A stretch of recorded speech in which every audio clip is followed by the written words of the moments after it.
Hey guys, welcome back to the channel. This is a story about what if Hagoromo give his power to Kid Naruto. Before I start, please support for more amazing content, and do consider subscribing to my channel and share this video with your friends. This is written by BlackFoxX10 and link in description and support writer. Let's start the video. Chapter 1 Prologue. Long ago, in a time forgotten by the people of the world, was an era of enduring rage and unending wars. Mankind had been cursed to fight each other in an eternal war. They fought over petty reasons, for performing horrific crimes against one another or for no reason at all other than violence and death. Different factions often tried to better themselves by weakening their enemies so their own military strength could be greater, only for a greater force to overwhelm them later. Humanity had a curse, a distasteful and infectious curse that all beings were infected with. One, more powerful than any war. The curse of hatred. A potent force that can drive an innocent person to become a beast fueled by rage to hunt down those who wronged them, all the while inflicting more pain, brutality, and spreading further hatred among people. Hatred was like a tree, and it only continued to grow as more and more people were festered by it. Those who were directly affected by it, and those who bared witness to those horrific outbursts of fury, no one was ever safe from it. One may even say it was genetic and had the possibility to be passed down the generations. But what came after hatred? Most would say healing. Healing from the pain of their lives and the pain they brought on others. Only an imbecile would believe that it would bring about a stop to hatred. What comes after hatred would be either of the following things: emptiness, where a person would lose everything that was ever close to them, their own self. The emptiness it brought forth was like an ever-spreading fire with nothing to quench it with, or even more hatred. Where the anger would blind people to the truth and make them accept that the world itself was responsible for what happened to them. Among the humans and their inherited hatred was a tree of massive height and equally massive power. A tree that was worshipped as a god. This tree had a conscience of its own, but very few knew the full extent of its intellect. This tree watched as the humans around it fought and murdered each other and cheated one another for their own gain while turning a blind eye to others. The tree knew that while humanity had the capacity for good and evil, they overwhelmingly chose the latter option. The tree would often look down upon the humans and be disgusted by what it would see. At times it took pity upon them for their short lives and weakness. The colossal tree didn't know whether it liked being praised as a god or feared like the Shinigami. But it did tolerate the level of respect the humans showed it. Even the tree, with all its foresight, knew that one day wisdom would be lost, hope would diminish, fate will be turned in different directions, and justice would fall. It was merely waiting for that to happen and for humanity to be entirely consumed by hatred. Every 1,000 years, the god tree bore a fruit of immeasurable power and destruction, a fruit that held its own power within. The reasons why one could not lay their hands upon this fruit had been lost to ages. Thousands of years ago, a man named Tenji was the leader of the land of ancestors. He desired for peace and tried to avoid direct confrontation with his opponents to avoid wars being waged. He wished for a peaceful alliance and negotiations with them. One day he came across a lady who could be considered a goddess at first glance in terms of her beauty. She wore a white robe with 6 tomos in the front and purple lining near her arms. She had beautiful silky and straight hair, the same color as that of snow. But what mesmerized him were her eyes. They were pupilless, giving off a silvery glow. He saw her gazing at the night sky with such patience. He had not seen this person before in his land, so he spoke to her. "May I know who you are?" asked Tenji curiously, looking at her. The lady, for her part, didn't reply for a while. A few seconds later she turned to look at him. "I'm Kagaya Otsutsuki." He found her voice to be very melodic. "Where do you come from? What do you desire here?" And again, Kagaya didn't reply for a few seconds. She didn't know if she could confide to him what she wanted or where she came from. From what she felt of these vile creatures called human, they were filled with anger and darkness. Yet from him she couldn't feel much of it. "I desire peace. Peace among everyone. A place devoid of wars and hatred." She looked at him and saw the man nod his head. "I come not from another land in this world, but from the stars." Tenji, for his part, was surprised to hear this. Wanting to know more about her, he began to make small talks with her. After that fateful day, Tenji allowed Kagaya to stay within his palace. He was glad there was another who shared the same ideals as him. They began to meet each other more often and spend more time together each passing day. Soon enough the two became lovers. His devotion to Kagaya's cause for peace made him threaten his own followers with death if they dared threaten peace with the land of that. After Sukazu, the minister of land of that, tried to kidnap Kagaya, Tenji was horrified of Kagaya's godlike powers when he witnessed her kill many of his soldiers in self-defense. Eventually, Tenji decided to betray his love to prevent a war from breaking out. However, as the two sides attempted to capture Kagaya, she ate the fruit from the god tree, aka Shinju, and gained unimaginable powers. With her new powers, she casted the Mugen Tsukuyami, infinite Tsukuyami. As Tenji fell victim to the genjutsu, he asked her what she was, unaware that she was carrying his children. Kagaya Otsutsuki, for her benevolence for ending the wars and stopping the spread of hatred, was named Yuzugai no Megami, rabbit goddess, because of her two horn-like protrusions which resembled rabbit ears. Like the Shinju, Kagaya was also worshipped as a living god on earth. People bowed before her in respect and reverence for her power and divine will that many considered to have no equal. However, Kagaya had not broken the chain of hatred, instead, merely fractured it. She forced more people to submit to her iron will to stop the hatred from spreading. Her power, which was once praised, soon came to be feared, and instead of being called the Usagi no Megami, she came to be known as the Oni demon. At some point, Kagaya gave birth to two sons, Hagoromo and Hamura. Both children were born with the same power as their mother: the ability to use chakra. These two boys gained legendary prowess of their own using their own innate ability.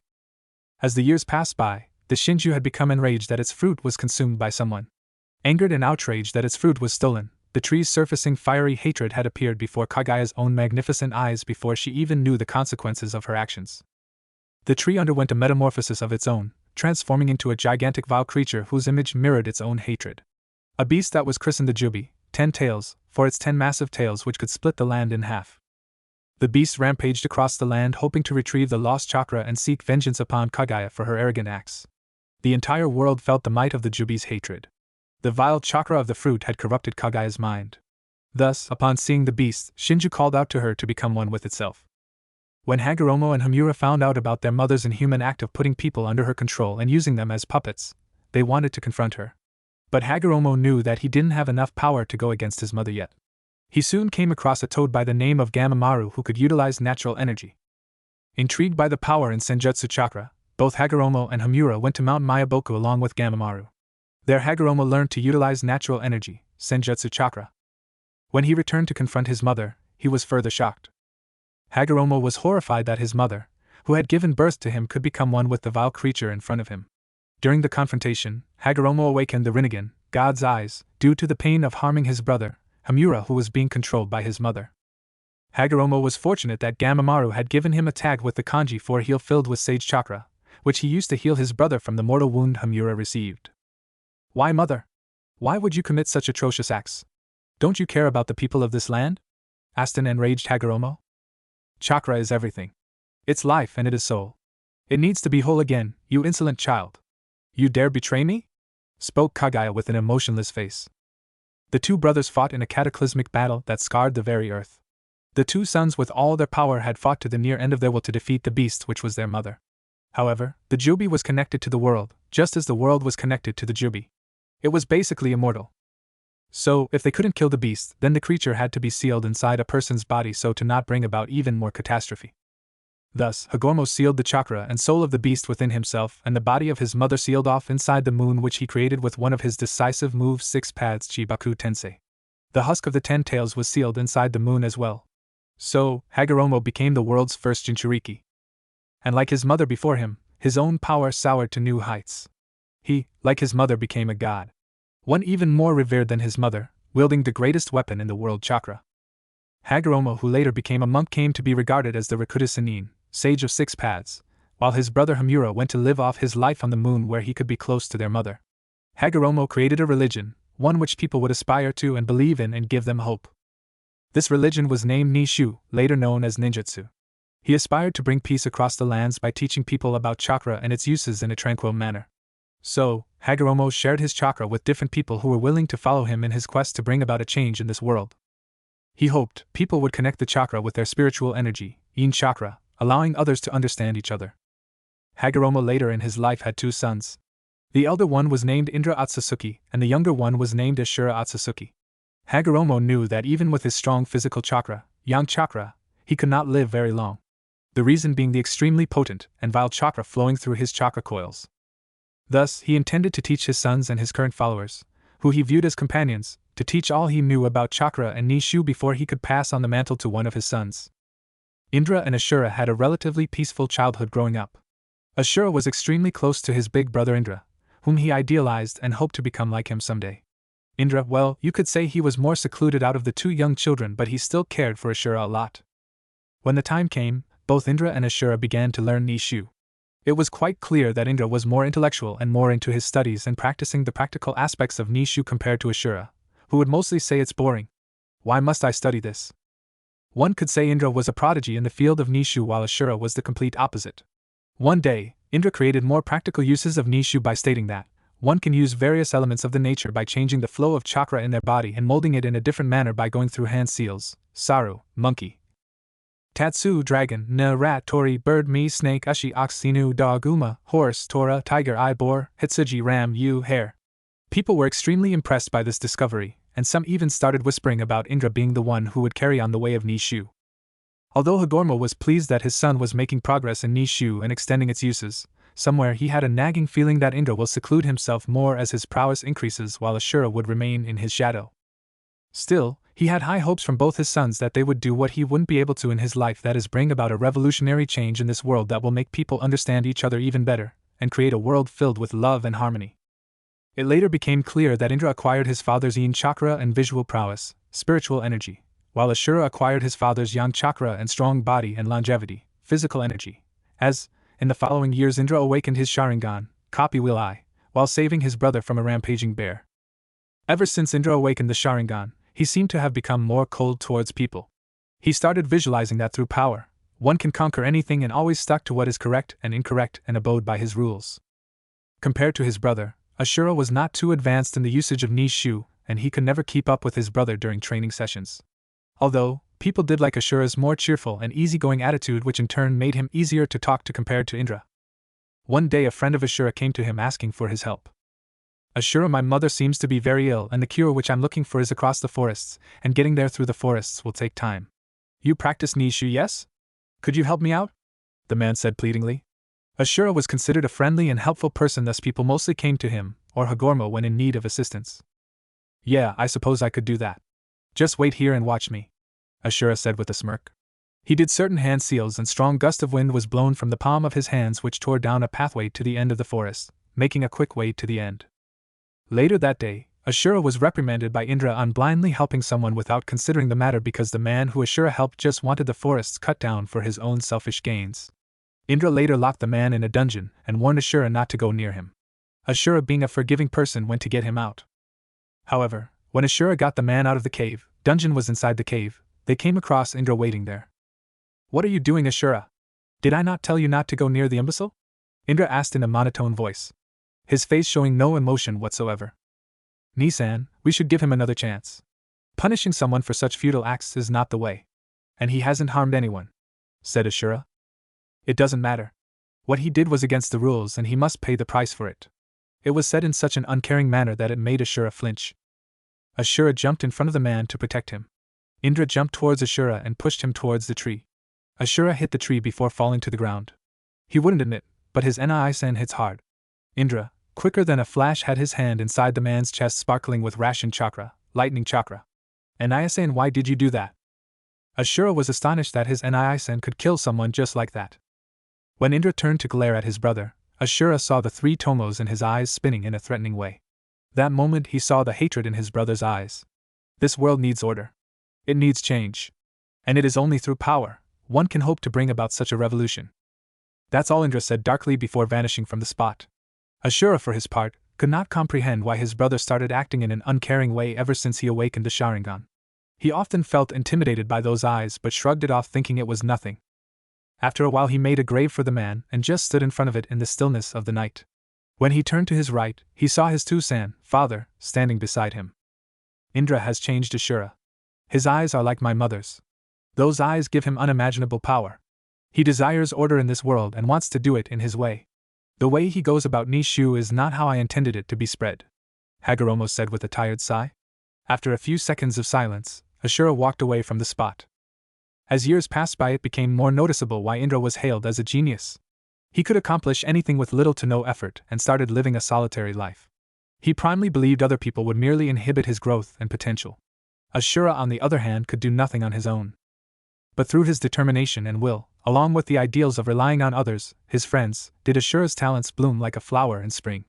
While unlike Indra, who led a solitary life believing that others would only hinder him, Ashura became a capable leader, amassing many loyal followers, most of whom were his childhood friends.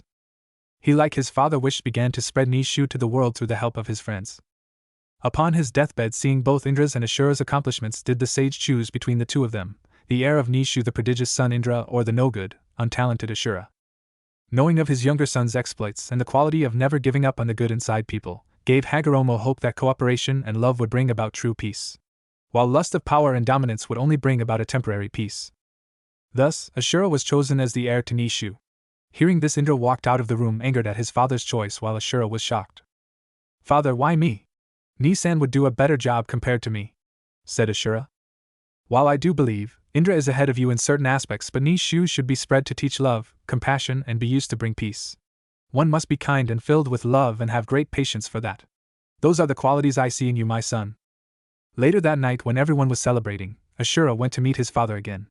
A doubt somewhere in his mind that his father made a wrong choice still lingering in his mind. He came upon the door which led to the hall where his father sat and made slow walk. He soon reached the place and saw his father sitting there with his eyes closed. "Was it the right choice, Ota-san?" Ashura asked in a low whisper. Hagoromo opened his eyes, which seemed to give an eerie purplish glow, and had several concentric circles and a small black dot as a pupil. He stared at his younger son for a while and answered Ashura, "The world has always been in constant fighting and wars and have started on some of the most unthinkable things. Human life is a precious thing which should not be wasted in fighting wars. It is my belief that one day, the world shall know true peace. Love and compassion are essential part of that. Indra is turning more and more like my mother each passing day. Bringing peace to the world via power and dominance is only temporary, and with time people come to fear the power dominating them, as they cannot comprehend it. Come here, my son, I shall now pass on to you what is now yours."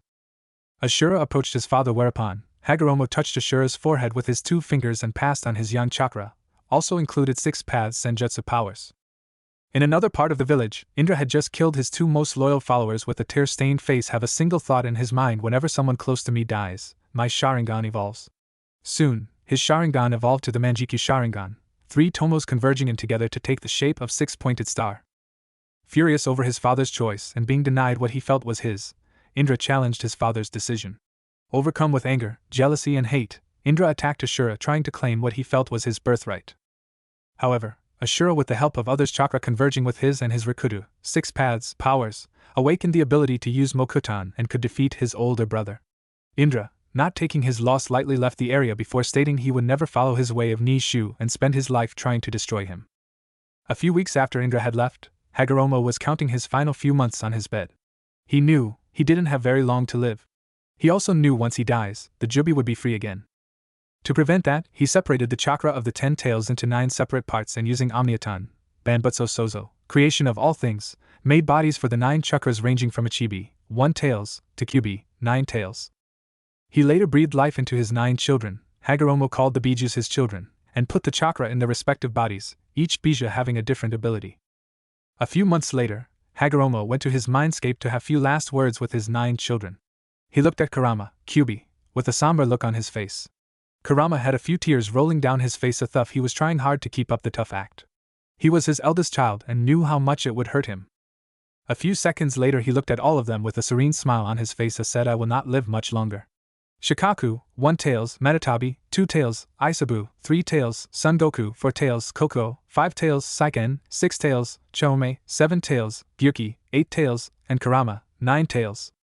Even if you are far apart, you will always be together. You will be in different sizes from how you are now and have different names. But there will come a time when you will be led down the right path. I hope you learn what true strength is. Hagoromo looks at Kurama and smiles slightly and says, before that time, the feud between the brothers escalated between their respective families, causing war to erupt between them, which continued for ages to come. Never ending through the generations, endless bitter hatred. Indra's descendant took the name Uchiha. The flames of their hatred continuously burning. While Ashura's descendant would later be called the Senju clans, inheriting their forefathers' ideals of peaceful coexistence and love. Later down the line, a man named Saito Senju left his brethren who were more concerned with the war era. Saito himself was a peace-loving man. As the years passed, Saito changed his name to Saito Uzumaki and mastered the arts of Fuinjutsu and Kenjutsu to an impressive degree where he could call himself a master in those fields. He soon married a woman named Tashiri Kurihara and lived his life away from the fighting. Although he did keep close relation to the Senjus, Saito lived 4 or 5 centuries before the warring era state. However, something occurred that had not been seen before. While the 2 brothers died, their chakra remained even after their bodies were destroyed, causing the brothers to reincarnate themselves into other individuals throughout the history within their descendants, fueling and continuing the brothers' bloody battle. And with each transmigration, the reincarnations would grow stronger. Thus, after several generations, came the story of Hashirama Senju and Madara Uchiha, the reincarnations of Ashura and Indra Otsutsuki. They too started out as friends and saw each other as brothers. The two often fought among themselves, but it wasn't something they couldn't shake off. Eventually, the Senju and Uchiha clans founded Kanehigakure no Sato, village hidden in the leaves. But somewhere along the line, especially after the death of his brother, Izuna Uchiha, Madara started to see what he currently believed in was only a hollow truth. That his current belief wouldn't bring the kind of peace he and his brother wished for, and coupled with the pain of his brother's death, made his belief waver and his hatred towards the shinobi world increase. So, Hashirama and Madara battled again, continuing the feud between Indra and Ashura. Madara eventually fell in battle against Hashirama. Soon, Hashirama too succumbed to his extreme injuries and passed away. Once again Ashura and Indra would reincarnate in their descendants. This time stronger than before, and somehow, they both knew their battles in this life would escalate to become more gruesome, bloodier, and would be a path that would turn them topsy-turvy. Chapter 2: Birth of Prophecy. In every shinobi village, there is a reminder of their previous leaders and heroes to honor their memory and sacrifices they made to protect and defend their homes. In Kanehigakure no Sato, there is a certain mountain that shows exactly that. The mountain is called the Hokage, leader of Konoha Mountain, and in it are carved the previous and current Hokage of the leaf and portrays the faces of the legendary shinobis. Hashirama Senju, Shodame Hokuchi, was the former leader of the Senju clan, one of the co-founders of the Leaf Village and the first user of the Mokuton element. He was a caring and kind person who only wished for peace among the different lands. All the villagers had an utmost respect for him. He had married a woman named Mito Uzumaki from the Uzumaki clan, who were a sister clan to the Senju clan. Following his battle with his best friend, Madara Uchiha, and during one of the many wars that were raging during the revolutionary era, Hashirama had developed mortal wounds that rendered him unable to fight. Due to his weakened state, he had to pass on the mantle of Hokage to his brother, Tobirama Senju. He was at the time of his death a shell of his former self. But even now, about 5 decades after his death, he's still remembered by everyone in the village as one of the greatest Hokages to have ever served Konoha. The second face belonged to Tobirama Senju, Naidame Hokage. He was Hashirama's younger brother, and became Hokage shortly before his brother's death. He too was an exceptionally strong shinobi. In fact, each of the Hokage were hailed as the strongest shinobi of their time. Tobirama was known for his sensory abilities and extremely strong Suiton affinity, water affinity.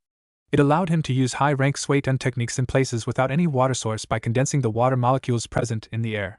He lost his life fighting in the First Shinobi World War. But before his death, he appointed Hiruzen Sarutobi, one of his students, as the Sandaime Hokage. The third face on the monument was of Hiruzen Sarutobi of the Sarutobi clan, known for their monkey summoning and extreme skill in taijutsu, hand-to-hand combat. Hiruzen is currently around 41 years old. He's one of the most powerful shinobi in the village, but in his prime he was given the moniker of Shinobi no Kami. Mostly because of his proficient skill in taijutsu and his ability to use all forms of chakra nature that allowed him to use a wide range of elemental ninjutsu. Hiruzen is the current leader of the Leaf Village. It was a time of recuperation among the Great Five Nations: Fire, Wind, Water, Earth, and Lightning Nation. The Third Great Shinobi World War had ended a while back. Even though there weren't any more battles taking place among nations, they were still weary of each other, and were keeping track of other villages' rate of progress. Nations were left winded and were severely weakened as most their shinobi had perished fighting for their nation/village. Although one could say it was Iwagakure no Sato and Kirigakure no Sato who had suffered the most among the Great Five Nations. Iwagakure because of a man who showed unparalleled battle prowess in the age of this war, and one who single-handedly won his nation the war. This man was Konoha no Kiroi Senko, Yellow Flash of Leaf. Among his peers, he was called Minato Namikaze. He stands at an even height of 6 feet. His hair was golden blonde, which was rare no matter which country you were in. The hair was spiky and went down to his shoulders. 2 large bangs framed his face, while several smaller bangs hovered just a little over his eyes. His eyes were a mix of violet and blue, although it mostly looked violet in color. Holding up those bangs was a high T8 with Konoha leaf symbol on it. The tie itself was blue. His clothing consisted of a pair of blue shinobi pants, which were wrapped from mid-calf in white bandages that went into a pair of black combat boots. His shirt was blue and covered his whole arms and skin tight. Over it he wore a jounin flak jacket. Now Kirigakure no Sato seemed mostly neutral in the war and played their cards when they felt it was plausible. They didn't lose much of their shinobi unlike the other nations. However, they did lose their bijou, tailed beast, Sanbai, 3 tails, to Konoha in their attempt to set the bijou free inside the Leaf Village. Kirigakure is now only left with Rokubi, 6 tails, which is sealed inside Yagura. Even though the cards were stacked against Konohagakure no Sato, they emerged victorious in the Third Shinobi World War. They were put against Kumogakure no Sato, Iwagakure no Sato and Kirigakure no Sato, and yet they fought to keep their nation safe from harm. Konoha always believed in the phrase Hai no Ishi, will of fire. It is their belief that one must possess the Hai no Ishi to feel the need to protect their home and precious people, which in turn brings out their latent ability to surface. The shinobi of Konoha fought together, bled together, and emerged victorious together at the end of the gruesome war. A couple of months after the Third Shinobi War, when the situation around the different villages had cooled down a bit, Sandaime Hokage, Sarutobi Hiruzen stepped down as Hokage to pass on the hat to his successor, Minato Namikaze, who was chosen as the Yondaime Hokage, fourth Hokage. Minato was beyond glad. He had achieved one of his dreams, of being able to lead his village as Hokage one day, and another one would be coming true too in the coming months, of starting a family. Kushina and he married secretly earlier, when the war was still on. Their wedding gathering was kept to a bare minimum. Hiruzen, Biwako, Jiraiya and Tsunade being the only one. A month ago, Kushina had informed him that he was going to be a father. Words couldn't explain how happy he felt at that time. Being an orphan himself, he understood the value of family. Everyone felt it was time for Sarutobi to step down as Hokage. Even though he was one of the strongest shinobi in the elemental nations, it was obvious the job was demanding a lot of him. Leading your village to victory in two great shinobi wars as Hokage was not an easy job. Sarutobi still grimaced at many of his failures during his time as Hokage. The fate of the Uzumaki clan as such. Tobirama Senju had selected him as Sandaime after his death, at the end of the First Shinobi World War. The Second Shinobi War was almost over. Kirigakure had retreated from the war as they didn't have many soldiers to offer to Kumogakure and Iwagakure. To salvage something from this war in their favor, Iwagakure and Kumogakure formed an alliance with Sunagakure to launch an all-out attack on Uzi no Kuni with their remaining shinobi, which was the residing place of the famed Uzumaki clan. The Uzumaki clan were known for their mastery in Fuinjutsu and Kenjutsu. The other nations feared the might of the Fire Nation when coupled with those from Uzi no Kuni. As the saying goes, to cripple an enemy one must get rid of their allies, when the enemy is at their weakest. It was a single clan against three great nations. The Uzumaki clan had sent a request to Konoha to aid them in the battle. Hiruzen knew, at that point of time, his village didn't have the strength to stand up against three great villages. Yet, he sent some of his best men to get those out who were still alive by the end of the battle. Speaking of the battle, it was bloody. The whirlpools surrounding the land were glowing in red. The land gave off a heavy stink of iron. Bodies were slaughtered. Even though the Uzumaki clan was wiped out, they ended up destroying 3/4 of the enemy. There was one girl who was found hidden out of sights. She was Kushina Uzumaki, daughter of the deceased Uzukage. She was taken to Konoha and she stayed with Mito Uzumaki, given the two were relatives. Kushina had an incredibly potent chakra, through which she could make chakra chains. That was an ability Kushina discovered she shared with Mito. Even among the Uzumaki, not everyone had the ability to create chains from chakra. It was said that these chakra chains had the ability to hold down bijus, tailed beasts, itself. Hiruzen did everything he could to make sure Kushina had a normal childhood in Konoha. For a child to witness the horrors of a war is never a pleasant thing. Mito, who was the Jinchuriki of the Kyubi no Yoko, in her old age had to pass on the Kyubi to Kushina. It was not because she wanted to. It was out of necessity, and only an Uzumaki could contain the great beast. Thus, Kushina Uzumaki became the second Jinchuriki of the nine-tailed demon fox. He grimaced again thinking about Rin Noara and Naruto's fate. She was a student of Minato. She had an average height, one of the most beautiful brown hair and a single purple stripe on each cheek like that of the Inuzuka clan. She was in a genin team with Kakashi Hatake and Obito Uchiha.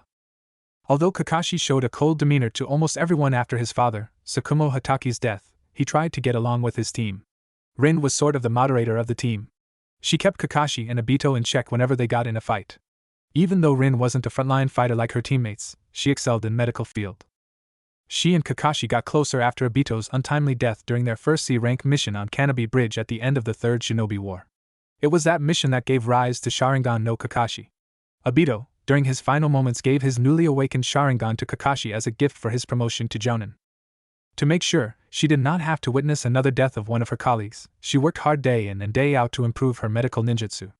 Hiruzen still remembered Rin asking him if Tsunade would be returning to village anytime soon, as she wanted to further her studies under Tsunade if she agreed to help her. When the Third Shinobi War was its end, Kirigakure kidnapped Rin from within the Leaf Village. She was made into the Sanbai Jinchuriki with an extremely weak seal which would release the Sanbai once she's within the Leaf Village and eventually kill her. It was Kakashi who first noticed that she was missing from the village. He immediately informed the Sandaime and Minato about this. Minato and Kakashi soon went after her trail and found her among several Kiri Umbu. Both of them took quick care of the Umbu around and quickly returned to the village. Fortunately for Rin as well as the Leaf Village, Jiraiya and Minato fixed the seal for the time being. Rin's chakra wasn't powerful enough to hold down a bijou. Also, the sudden influx of the Three Tails' potent chakra was overwhelming her chakra coils. Hence, their predicament being that they had to look for a new Jinchuriki and somehow convince Tsunade to come back. She was the only one who had the expertise to save Rin after the extraction of the bijou. Rin had to be kept in the hospital's separate wing only meant for the Hokage. She was under constant supervision to ensure her safety. The only soon-to-be-born child who would be strong enough to hold Sanbai down was Naruto. Being an Uzumaki provided him with potent chakra and longevity. Kushina at first was adamant about not being able to bring herself to do it to her baby son. It wasn't any less difficult for Minato. But he knew, as a soon-to-be Kage, the welfare of the village will fall on his hands. Also with Kushina and him alive, they will be able to look after Naruto. Kushina, being a Jinchuriki herself, could help Naruto with the hardships that came with the life. Thus, after many arguments and stating the pros of making their son the Sanbai Jinchuriki, Kushina agreed to it. Minato planned to use the Hakuin, 8 tetragram seal, for the sealing of the Three Tails. The only people aware of this situation were Minato, Jiraiya, Sandaime, Kushina, Kakashi and the 3 elders of Konoha. Them being Danzo Shimura, Hamura Mitokado and Kohara Udatane. For months after Minato was chosen as the Yondaime Hokage and because of the end of Third Shinobi War, a temporary peace had prevailed across different villages. The populace of Konoha seemed pleased and safe with Minato as their Hokage. They knew he would protect them from all uncertainties. The civilians and ninja alike went as far as to claim Minato as the greatest hero the Hidden Leaf Village had seen. He was the first shinobi in the elemental nations to be given the SS rank status and a flea on sight order. He was also able to convince Tsunade to return to village. When Minato explained the situation to her, she couldn't bring herself to say no to him, looking at his pleading face and the predicament he and his family was in. Jiraiya too stayed more in the village to have a regular check on Rin's seal, and because of Tsunade, Minato and Kushina. 4 months later. In the past 4 months, a lot had changed in the Konohagakure no Sado. Since Minato's ascension to the Hokage position, he had taken control of the shinobi and civilian council in his hand. No council could act without his knowledge, nor could they hold any meetings in the council chamber without alerting him regarding the issue at hand. Only in case of war will the shinobi council gain complete autonomy of making any decision concerning the welfare of the village. The civilian council, though they argued against that, begrudgingly agreed upon being reminded who the leader of the village is. The medical facility of the village had vastly improved since Tsunade had taken control of workings of the hospital. Her apprentice Shizen Kato had helped her immensely in this aspect. She was glad her suggestion of 1 medic per team was authorized by Minato. This would increase the survival rate of the shinobi during missions greatly if the medics are trained accurately. She had started a program of selecting young genins who had good chakra control to be taught in the arts of medical ninjutsu. Rin's condition, although it was still fragile, seemed to be more stable since Tsunade took charge of her health. She had to apply healing chakra over her chakra network daily to keep the stress of Sanbai's potent chakra to a minimum. The guards were still posted outside of Rin's room in case of an emergency. Kakashi too had changed from his cold demeanor towards everyone. He had joined up in ANBU now, seeing as his team was no more. He started appreciating his comrades more. Though he wasn't sure whether to be thankful for the cause of this change. He had lost a lot in life. From his father committing seppuku, suicide, to one of his teammates / now closest friend dying and now another on the verge of dying. Kakashi was glad to have found a father figure in his sensei. Minato and Kushina were both close to Obito, Rin and Kakashi. Obito's death had saddened them both, and now seeing Rin in her current condition didn't make situation any easy for them. Kakashi knew Minato was going to have a child soon and the decision of the Three Tails to be sealed into him. He vowed to himself to look after the kid and help him guide along the right path. Kakashi was also glad to have little brother figure soon in his life. Night of October 10th. Jiraiya, Minato, Kushina, Tsunade and Hiruzen were inside Hokage office. There were seals glowing around the room alerting the people in the room of the fact that they were not going to be disturbed or overheard. Minato was sitting behind his desk with Hiruzen standing next to him. Kushina was sitting on a nearby sofa along with Tsunade. Jiraiya was standing in a corner across the room. The last few months had also taken its toll on everyone. Kushina was suffering from exhaustion during pregnancy. She was constantly worried about her seal, which held the 9 tails, and about the sealing of the 3 tails into Naruto. Minato was working constantly as well along with Jiraiya to ensure the 9 tails didn't break free during the child delivery and the sealing of the 3 tails. Jiraiya stood looking at the people in the room. He sighed knowing that his apprentice was worried. Even he was. Until the ordeal of Naruto's birth and the sealing of Sanbai was over with, none of them could act naturally. He often took care of Kushina at her house when the others were busy with their work. He really thought of her as a daughter now from these last few months. Minato and Kushina even asked him to be the godfather of their kid. He was of course happy to accept. Seeing that everyone has been quiet for a while, Hiruzen cleared his throat to gain everyone's attention. As we know, Kushina will deliver the child at the safety of the Hokage safe house. Only we, the caretakers, Biwako and Tsunade in charge of delivering Naruto, know what is happening. Tsunade, would you ask Shizen-chan to stay with Rin since you won't be around to check up on her tonight? Tsunade nodded. Once Naruto is delivered, Jiraiya will take him to the sealing chambers and Minato will recheck the seal holding Kyuubi. Later, Minato will get Rin to the sealing chambers, where the three tails will be safely transferred to Naruto. While the sealing will take place, Shizen-chan will look after Kushina and Tsunade will be alongside Rin to ensure her safety after the extraction of the three tails. Does everyone understand? Hi, everyone said at once. Good, the task begins tonight. Minato and Jiraiya, have you prepared yourself for any case? Hi, Hiruzen-sama. Minato said. Jiraiya settled for nodding his head. Good. I will see you all when this is over then. Be careful and good luck. Tsunade, Biwako and the caretakers had already arrived at the Hokage's safe house along with Kushina, who was beginning to go in her labor. Outside the safe house were several Yanbiyu, who were guarding the place. They had been briefed on the details and had been sworn to utmost secrecy by both the Sandame and Yandame. Minato along with Jiraiya soon arrived at the Hokage's safe house and saw Kushina already in labor. Minato dashed to Kushina's side and saw her screaming and held one of her hands with his left and his right hand on Kushina's seal to hold back the Kyuubi. Jiraiya stood next to his pupil while Tsunade and Biwako were working on the child's delivery. Ah! Screamed Kushina as she was starting to push, fully clad in a hospital gown and a sheen of sweat coating her face. Come on Kushina, you're doing fine. Minato said in a soothing excitement as he stood next to the mother of his child. Kushina gulped in more air to let out another agonizing scream. Damn you Minato! This is all your fault, you bastard! She roared at the Hokage as she crushed his hand that held hers as a sign of support. The blonde male did his best to not grunt in pain while also keeping the Kyuubi in check. But he couldn't help himself from falling to his knees from the woman's deathly grip. That's it Kushina-chan, you're nearly there. I'm starting to see the head. Tsunade exclaimed. Just hurry the hell up and get him out of me. Kushina shouted back. You're doing great Kushina. Just a little more, and it will all be over soon. Encouraged Minato. Oh, don't give me that. I wouldn't even be in this mess if it wasn't for you. You know! Screamed Kushina. With a sporadic mind in the heat of the moment, she suddenly raised her free hand to strike the young Kage in the face. Before she could hit him though, Minato quickly used the Kawarami no Jutsu, substitution jutsu, to replace himself with the nearest thing to him and quickly placed both his hands on Kushina's seal to keep the bijou in check. Unfortunately for the target, who was Jiraiya, was quickly launched through the walls by Kushina's punch. Sorry sensei, better you than me. The strength of her hits is almost on par with Tsunade-sama. It's just scary. Minato thought sympathetically as he gazed at the Jiraiya-shaped hole in the wall. The legendary shinobi's legs were sticking out and dangling over the broken piece of the wall, and were the only parts of him visible from his laid position on his back. Luckily, the room he burst into was empty, leaving only the small group to hear his groans of misery. Although Tsunade wanted to laugh witnessing the scene in front of her, she couldn't as she currently had to focus on getting Naruto out of his mother. Minato was pulled out of his train of thought when Kushina screamed again. Get this fucking kid out before he kills me. It's almost done Kushi-chan. Just one more push.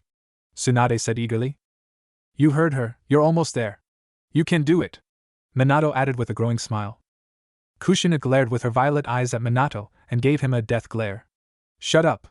I would like to see you try and push out a child that doesn't want to leave. It was but after a minute or two when Kushina gave one final shout of exertion and the first cry from the baby silenced the room. Tsunade wasn't stopped and with a gentle smile grabbed the newborn and cut the umbilical cord. Cleaned and wrapped him up in a small forest green blanket before handing her to Kushina. Minato was overjoyed hearing his son's first cry. He couldn't believe he was a father now. By this time Jiraiya had already recovered from his unfortunate accident and stood beside Minato with a wide smile on his face. So, Minato, how do you feel? Now that you are a father? Jiraiya asked eagerly. I don't know, sensei. It's overwhelming, said Minato in a trance-like state. Just as Tsunade handed the baby to her daughter-like figure, she gently said, Kushi-chan, allow me to introduce you to your son, Uzumaki Naruto. Meanwhile, Hiruzen was calmly looking at the village from top of the Hokage Tower. Suddenly he felt the wind change. He knew something important has taken place or is going to take place. One may call it years of shinobi experience, or just an aged man's intuition. He knew the coming time is going to be certainly different. He just didn't know how right he was. The toads have been one of summoning contracts of Konohagakure no Sato for around 3 decades now. They are said to be among the mightiest summons, including the slugs and the snakes. Mount Mayaboku is the place where the toad clan resides. Among the toads, there was one extremely old toad who was known by their summoner, and the other toads as the Grand Toad Elder. He was the size of a battle toad, almost half the size of the Hokage monument. But in his old age, he couldn't move around much. Hence, he sat in his seat almost all the time. He too felt the sudden change in wind and instantly had a small smile on his age-wrinkled face. He now knew the prophecy he prophesied about a very long time back to his friend had begun.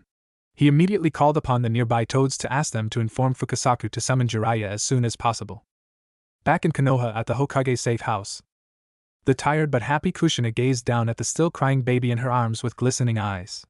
"Hello, little one," she cooed as she brushed her hands over the baby's bright blonde hair, which seemed long for his age, smiling with as much love as she could muster. Soon Naruto stopped crying as he looked up to his mother to show his curious and mesmerizing violet eyes. After what seemed like an eternity of childish contemplation, he finally smiled back, making him look even more adorable to everyone else. "Look, his eyes are violet just like Minato and Kushina, although he has Minato's hair and face. He's almost like a mini Minato," Jiraiya said with a chuckle. "Yes, but it looks like he has Kushina's nose, chin and ears. His skin tone is even a lighter shade like Kushina's, and his eyes are the same shape as hers.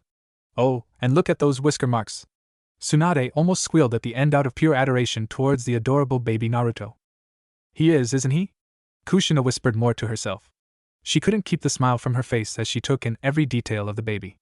In her mind, he was the most adorable thing she had ever seen and most probably the most beautiful entity.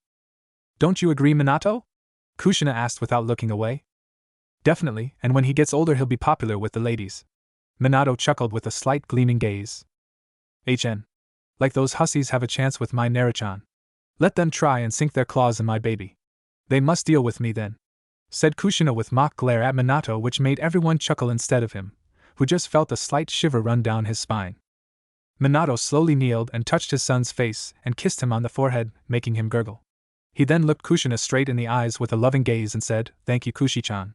He's the most beautiful thing we have ever done together. And I promise, I shall protect our baby boy and you with all that I have in me." Suddenly there was a puff of smoke and Fukasaku was standing on Jiraiya's shoulder. He looked around where he was and his eyes fell on Naruto's smiling form still looking around curiously. Is he the child Great Toad Elder was talking about? Fukasaku thought, and then tried to get a sense of his still undeveloped chakra coils in the baby's body using senjutsu. Astounding!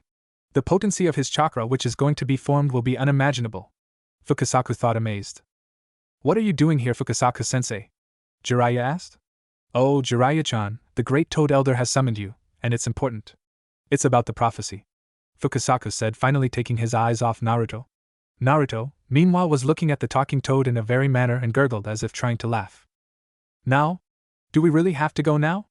Naruto is born right now. Can it be done a bit later?" Jiraiya asked. "No, it can't be, Jiraiya-chan. It's necessary." Jiraiya looked a bit down upon hearing that. He looked at Minato and gave him a knowing look. Soon, Jiraiya along with Fukasaku vanished out of everyone's sight, indicating that they were reverse summoned. "Kushi-chan, I'd like to take Naruto to the maternity ward to make sure that he's in good health. I also want to give you a sedative that will make you sleep for a while so that your body can rest and recover from the strain," said Tsunade professionally. "Fine, but I don't want anyone going but you touching my Naruchan. Is that clear?" Kushina requested tiredly, the excitement finally getting to her mentally and physically. She immediately fell into unconsciousness as her eyes became to drool from the heavy exhaustion her body recently go through. "Of course, I wasn't going to let anyone near him anyhow," Tsunade whispered slowly before proceeding to take Naruto from Kushina's hands. Just as Tsunade took baby Naruto into her arms, there was swirling of air beside her, from which a man appeared. He kicked Tsunade away and took Naruto into his arms and immediately put a kunai through Biwako's heart, who ran toward Naruto upon seeing him being taken by an unknown individual. Tsunade had quickly recovered upon being kicked away and saw that Minato was helping her up. Screams ran through the room as the pair saw Biwako and the caretakers fall to the ground around them. Minato and Tsunade finally saw a man now standing in Tsunade's previous place, an orange mask on his face and a black cloak over his body. He held Naruto in his arms, who was crying hysterically, with a kunai ready to kill him too. Naruto! Minato and Tsunade shouted. Meanwhile in Mount Myaboku, Jiraiya along with Fukasaku, who was now standing on the ground beside him, were now standing in the sacred land of the toads. In front of Jiraiya, there were several statues of toads which seemed to be made of stone. These statues were in fact living toads who failed to control the amount of senjutsu chakra flowing through their body. So, what's the matter, sensei? Jiraiya asked, looking down at the small toad beside him. Walk with me, Jiraiya-chan, and all shall be explained to you in due time, said Fukasaku. Hey, don't talk with me in riddles. Tell me what's going on that you had to bring me all the way here at such an important time, Jiraiya said indignantly. Fukasaku remained calm and did not bother replying to the self-proclaimed pervert, and started walking towards the chambers where the great Toad Elder resided. Jiraiya, seeing that he wasn't going to get any answers from him, decided to follow him to the older sage. On the way to the chambers, Jiraiya voiced his concerns. You said it's about the prophecy. Has the Elder-sama had another dream regarding the child of prophecy? Jiraiya inquired in a serious manner. It's not a dream per se. He says he felt a sudden change in the wind.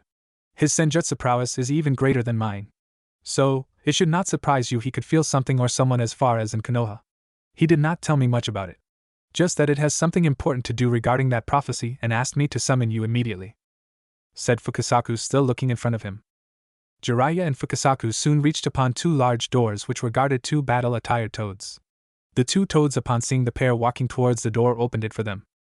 The great Toad Elder, who was sitting on his seat, had his eyes closed while Jiraiya and Fukasaku approached him. Upon looking at him, one might say he's just a senile old geezer who seems to be oblivious to his surroundings.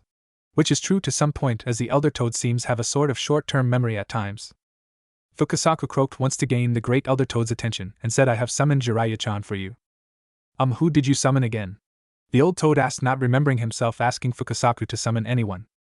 You senile old fart, Jiraiya-chan, our summoner. You asked me to summon him regarding the child of prophecy, yelled an annoyed Fukasaku. Yes. Jiraiya, spoke the elder toad as if he remembered something important now. All this while, Jiraiya, who was standing beside Fukasaku, sighed upon hearing his conversation again, for most probably the 1000th time. Jiraiya bowed to him once and spoke, Elder-sama, why is it that you have summoned me?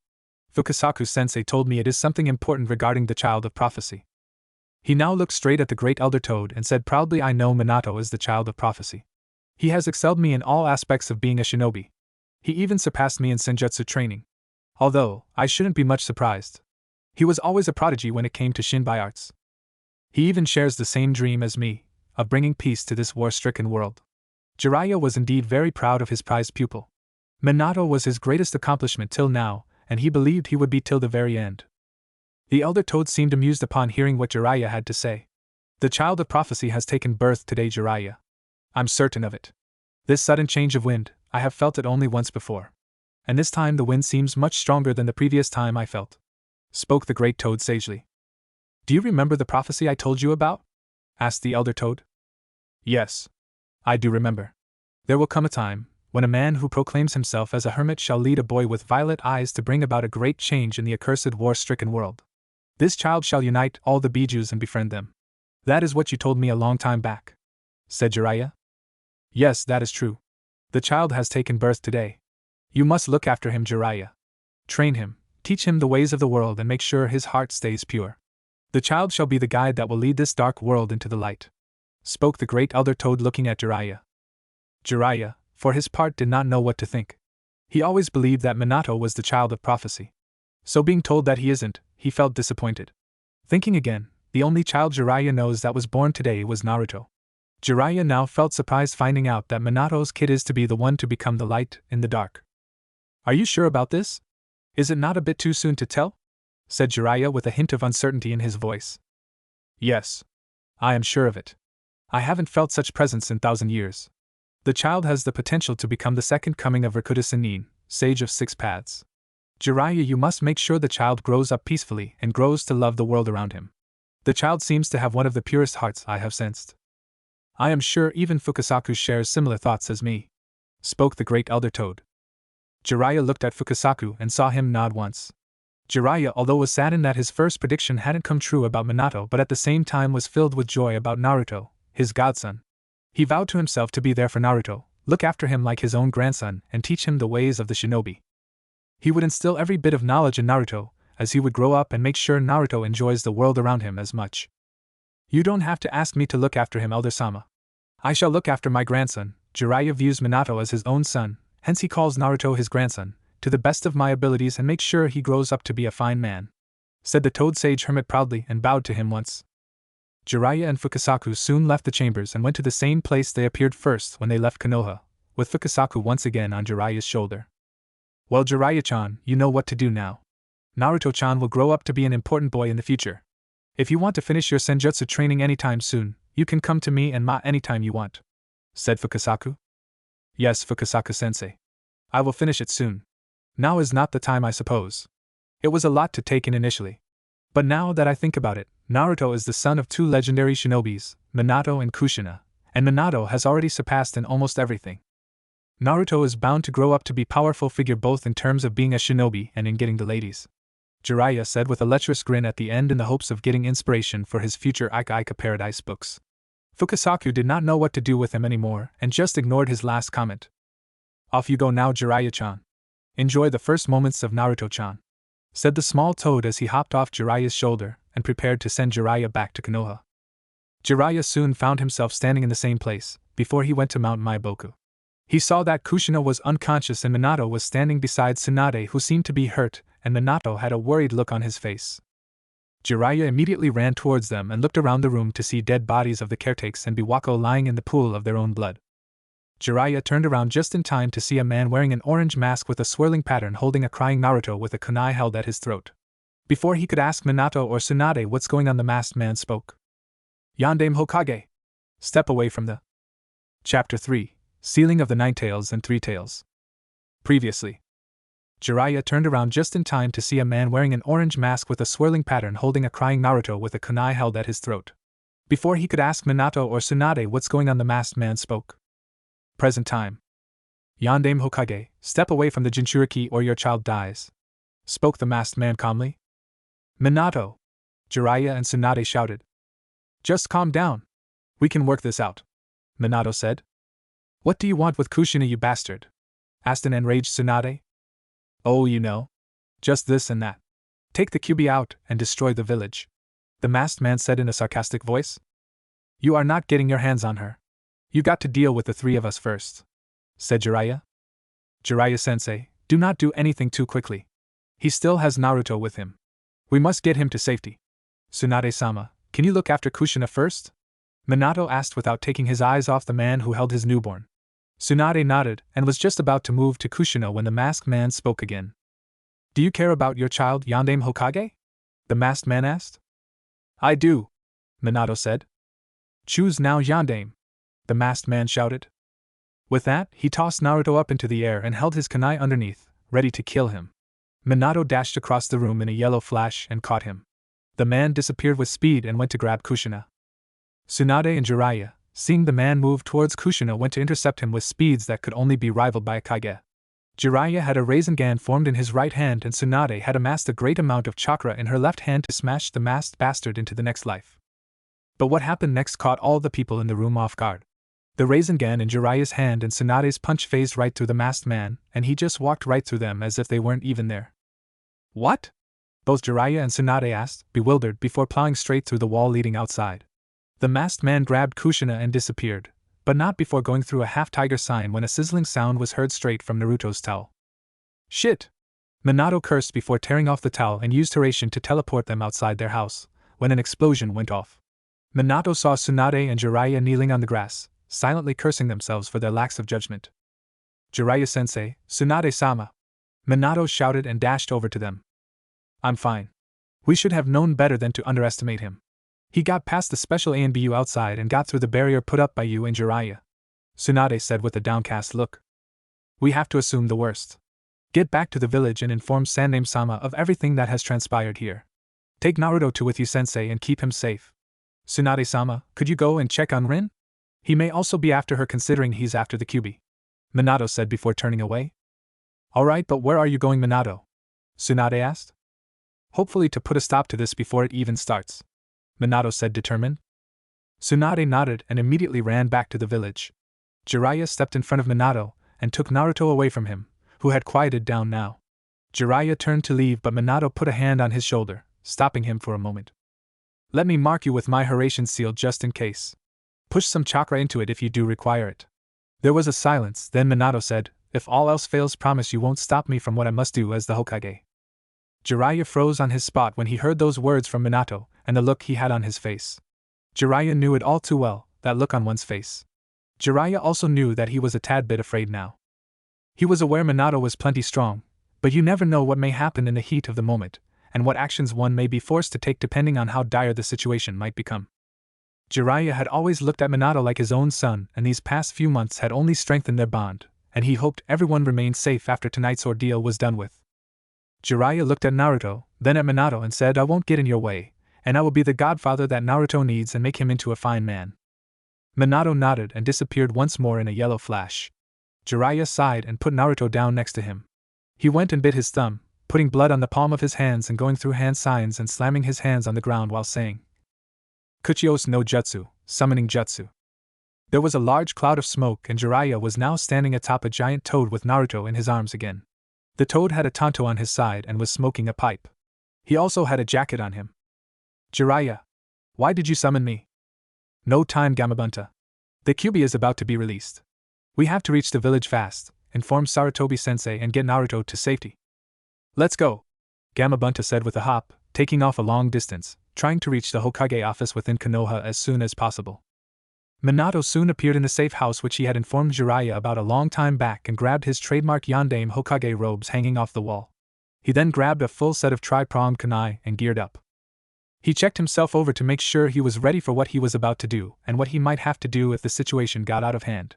This wasn't supposed to happen. I don't know how it turned out like this. Naruto should have had a normal birth and then Kushina, Naruto, and I were supposed to live normally. Guess it wasn't written like that. No. I must not think like that. I can still save Kushina and my village. I just hope we don't have more trouble than we already have coming our way tonight. I'm coming, Kushi-chan. Minato disappeared in a yellow flash towards Kushina's current location, thinking along those lines.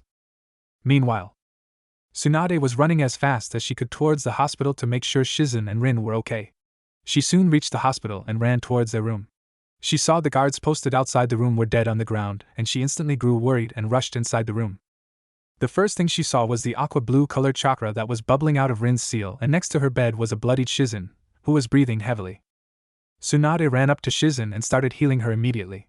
Many of her worst memories were resurfacing now seeing Shizen in her current state.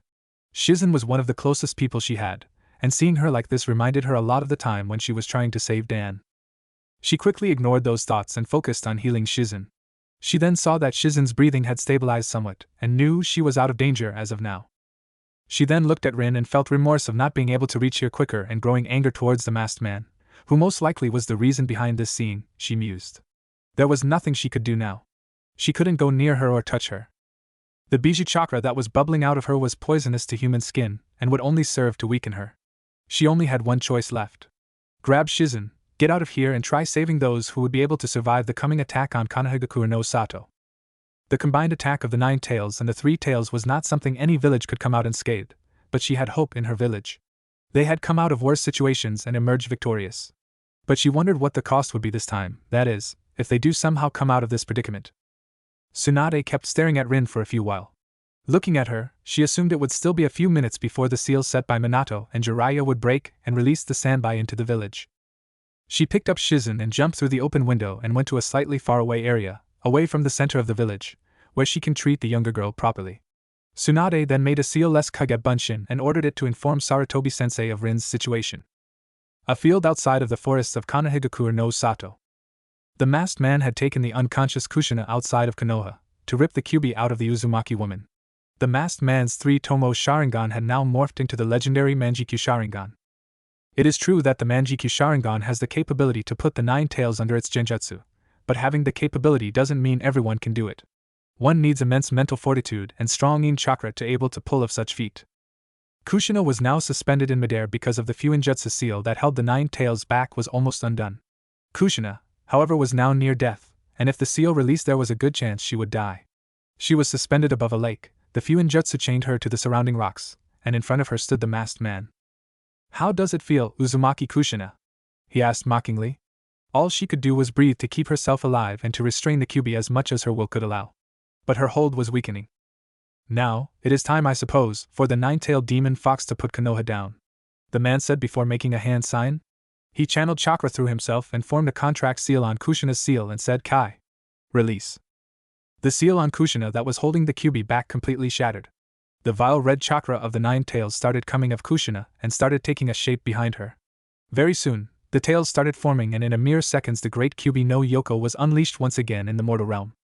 The fox unleashed a great roar before looking down at the heavily breathing Kushina and the masked man that was staring at the Kyuubi with those accursed red eyes.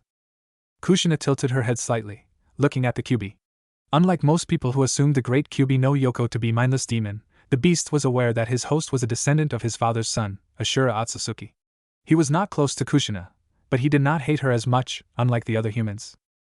The Kyuubi raised one of its paws to strike the masked man, but was stopped by a single glance from him. The masked man stood in front of Kyuubi and saw it began to calm down, and was now under control. You'll never get away with this, Kushina said, breathing heavily. Amazing! To be able to survive the extraction of a tailed beast. Those Uzumaki genes are indeed astonishing. It will be befitting for a Jinchuriki to die by its own bijou, the masked man said, looking at her. Kill her, Kyuubi, he ordered. Just as the nine tails was about to strike her down, Minato appeared beside her and vanished with Kushina in a yellow flash. Not while I'm alive, Minato shouted. Namikaze Minato, still living up to your name of Konoha no Kiroi Senko. I'm impressed that you managed to find me first, the masked man said calmly. As long as I'm here, Konoha will not fall, Minato said. The Kyuubi is mine now, you cannot stop me, the man said before the Kyuubi roared at Minato. The Kyuubi's tails extended and whipped out to attack Minato, but the Hokage had already flashed a safe distance away, with Kushina in his arms. Impressive, Yondaime Hokage! Let's see how your precious village deals with two-tailed beasts at the same time, said the masked man before pulling the nine-tailed fox into some sort of space-time ninjutsu and disappearing along with it. Minato looked at this and frowned slightly, seeing how the spiral seemed to originate from his mask. He took a good look at Kushina and noticed how her breathing was very minimal at this point. He held her hand and transferred some of his chakra to her. His chakra was not as potent as Kushina's, but it would do the job for now. Minato, she said between heavy breaths. Shinao. Stay quiet, it's going to be okay, Minato said. No, it's not. I was dead as soon the nine tails was taken out of me. Promise me you will take care of Naruto, Kushina pleaded. I promise, Minato said, not looking straight at Kushina's face. She slightly nodded before closing her eyes and giving a slight smile. Her breathing was still heavy, and he knew she might not make it. Minato now had tears sliding off his face onto her. Why? He asked himself. He wiped away his tears, then he took his wife close into his arms and flashed to the Hokage's office to regroup with Jiraiya, Tsunade and Sarutobi as he thought of the most likely place where all might be present together. Inside the village. It was quiet in the industrial part of the village. It was a full moon tonight in Kanehigakure no Sato, and the village seemed almost peaceful. But those who were outside in other parts of the village at this time suddenly felt a sudden chill go down their spines, especially the shinobi. The buildings were mostly closed since it was the night time. The masked man landed softly on the ground and kneeled. He looked around to take in the surroundings. He almost smirked, thinking about the state of the village after his two pets would be done with this village. He then went through hand signs swiftly and shouted, Kuchios no Jutsu. There was a huge cloud of smoke where suddenly the Kyuubi no Yoko was standing and all its nine tails were swishing wildly behind it. It gave a tremendous roar alerting the village of its presence. The masked man stood on top of a building far away and smirked. Now all he was waiting for was the appearance of the three tails, which would be any second now, and then he would put the three tails under his genjutsu to do his bidding. In another part of the village, specifically the hospital, in Rin's room, her seal containing the sanbai was almost undone. In another few seconds, there came a massive surge of chakra from her body, and the three tails escaped its prison, crushing the hospital where it was now standing. The sanbai at this point of time was not in its current state of mind. After being sealed away in humans for so long, it wanted nothing more than to destroy these ninjas, humans, who dared to seal him. He looked straight ahead and saw a masked man with an orange mask. The man looked at the three tails straight in the eye, and the last thing the sanbai would remember for a while would be the masked bastard. Go three tails. Enjoy your time out for the while. Destroy everything around you, shouted the masked man darkly. An hour earlier, Hiruzen was now working at the Hokage's office with a small pile of paperwork in front of him. He did not know how Minato could go through his paperwork at such an immense speed. He cursed himself for not thinking like Minato, and continued working. He stamped denial for a shinobi to take leave from his services to the village for a while to rest. He did not even know why his shinobi would want leave at such a crucial period. The war was over only recently, and for the time being, the village needed to undertake more missions to maintain their military strength. He was thinking on these lines when suddenly the door to the Hokage's office was broken down with what he guessed was a punch. The umbu hidden in the office immediately stepped in front of the sandame to protect him from any harm. Tsunade stepped inside the office with a worried look on her face. Upon seeing who the intruder was, Sarutobi ordered the umbu to step away. "Tsunade, what is the meaning of this?" asked the third sternly. "Sensei. It's Rin. Her seal is about to be undone. The Sanbai is going to be released," spoke Tsunade in a rapid voice. Hiruzen immediately turned his rapt attention to her upon hearing that. "What do you mean? Where was Shizen? I thought she would be looking after her while you were with Kushina." "Speaking of Kushina, where is she now? Seeing as you are not with her?" inquired Sarutobi. "I am just a Kage Bunshin. The real one is with Shizen, healing her. When I entered the hospital room, she was knocked out and lying on the ground, bloodied." It was most likely the mask. Before Tsunade could finish what she was saying, both her and Sarutobi felt a large shockwave. "Umbu. What was that?" "A large toad has appeared outside the Hokage Tower, Sandame-sama," spoke one of the umbu. Tsunade and Sarutobi both knew who it was when they heard the shockwave was caused by a large toad. "I will explain everything, sensei," Jiraiya said, jumping in through the window. He turned and looked at the umbu and said, "Place the village on emergency orders. Inform the clan heads immediately to keep their clan members hidden in a safe place, and evacuate the civilians as soon as possible. Tell the clan heads they will inform of the situation after, and if the situation has been dealt with." "Hi!" the umbu shouted before disappearing from their spots. Hiruzen stood and looked at Tsunade first, and then at Jiraiya, who was holding Naruto in his arms. "Prepare yourself, Sarutobi-sensei. The Kyuubi is about to be unsealed and released inside Konohagakure if Minato fails." "What are you talking about, Jiraiya? How could this happen? First Tsunade tells me the Three Tails is about to be released any moment now, and now the Nine Tails too," shouted the aged man in a panicked voice. Jiraiya immediately turned to Tsunade and gave her a knowing look. "So, the masked man got to her too? This is terrible. If we are not careful, there will not be a village standing here tomorrow. Facing the Nine Tails itself is no joke, on top of that the Three Tails? God damn it!" shouted an agitated Jiraiya. "Explain," briefly spoke the third Hokage, turning to Tsunade.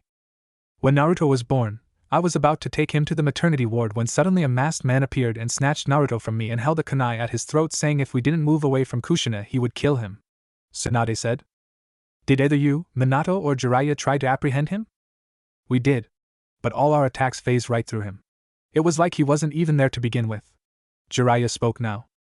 "We are sorry, Sarutobi-sensei. Your wife, Biwako-sama, was killed by the masked assailant," spoke Tsunade sadly.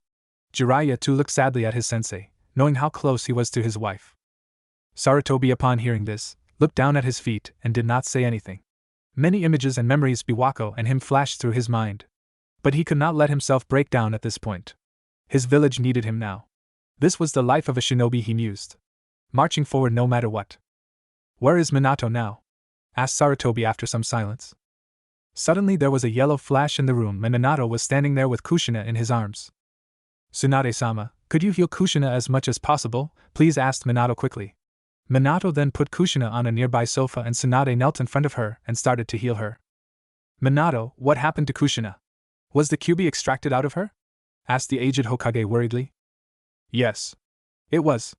I was late in getting to Kushina. That masked man had already put the Kyuubi under his genjutsu. I believe him to be an Uchiha. But the only Uchiha who was remotely able to control the Nine Tails was Madara. I don't know for sure if it is him or not," said Minato. Jiraiya then stepped in front of Minato and looked him in the eyes. "Minato, you know there's no choice other than sealing the Kyuubi into him as well." It was not an easy job for Jiraiya to admit that to Minato, but it was the truth. Sarutobi and Tsunade got astonished looks on their faces upon hearing that statement. Jiraiya continued speaking, now with a serious look on his face. "The Hack Fuin is capable of holding up to at least 4-tailed beasts. I could use the Shiki Fuin to seal both the 9 tails and 3 tails inside of Naruto. With the seal being powered by the Shinigami, it will be powerful enough to seal those two for a lifetime." "No, Jiraiya-sensei. It shall not be required of you.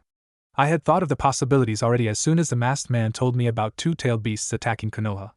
I am going to do the sealing," Minato said softly, looking at Kushina. Kushina, who was awake, had heard the conversation. She wanted to protest and say it would not be good for her Naruto to lead such a life without his parents around, but her logical part was saying to go with what Minato was saying. Because if not, her baby and her village may not be alive in a few hours. What? Are you even thinking straight, you two? Shouted Tsunade. Sealing 2 bijus inside of him? Will Naruto be even able to handle such stress on his chakra coils? The potency of 9 tails and the 3 tails chakra combined would be enormous. You can't do that to Naruto. He would not survive the sealing, even if the Hak-Fuin is capable of imprisoning both the bijus. What about you, Minato? You are the Hokage. The village will need you, Tsunade said, trying to put down this messed up idea. Jiraiya went to retort and say something but quieted down upon seeing Minato raise his hand. I understand your concern, Tsunade-sama. But Naruto, he's mine and Kushina's son. I believe in him. He will be able to handle the pressure.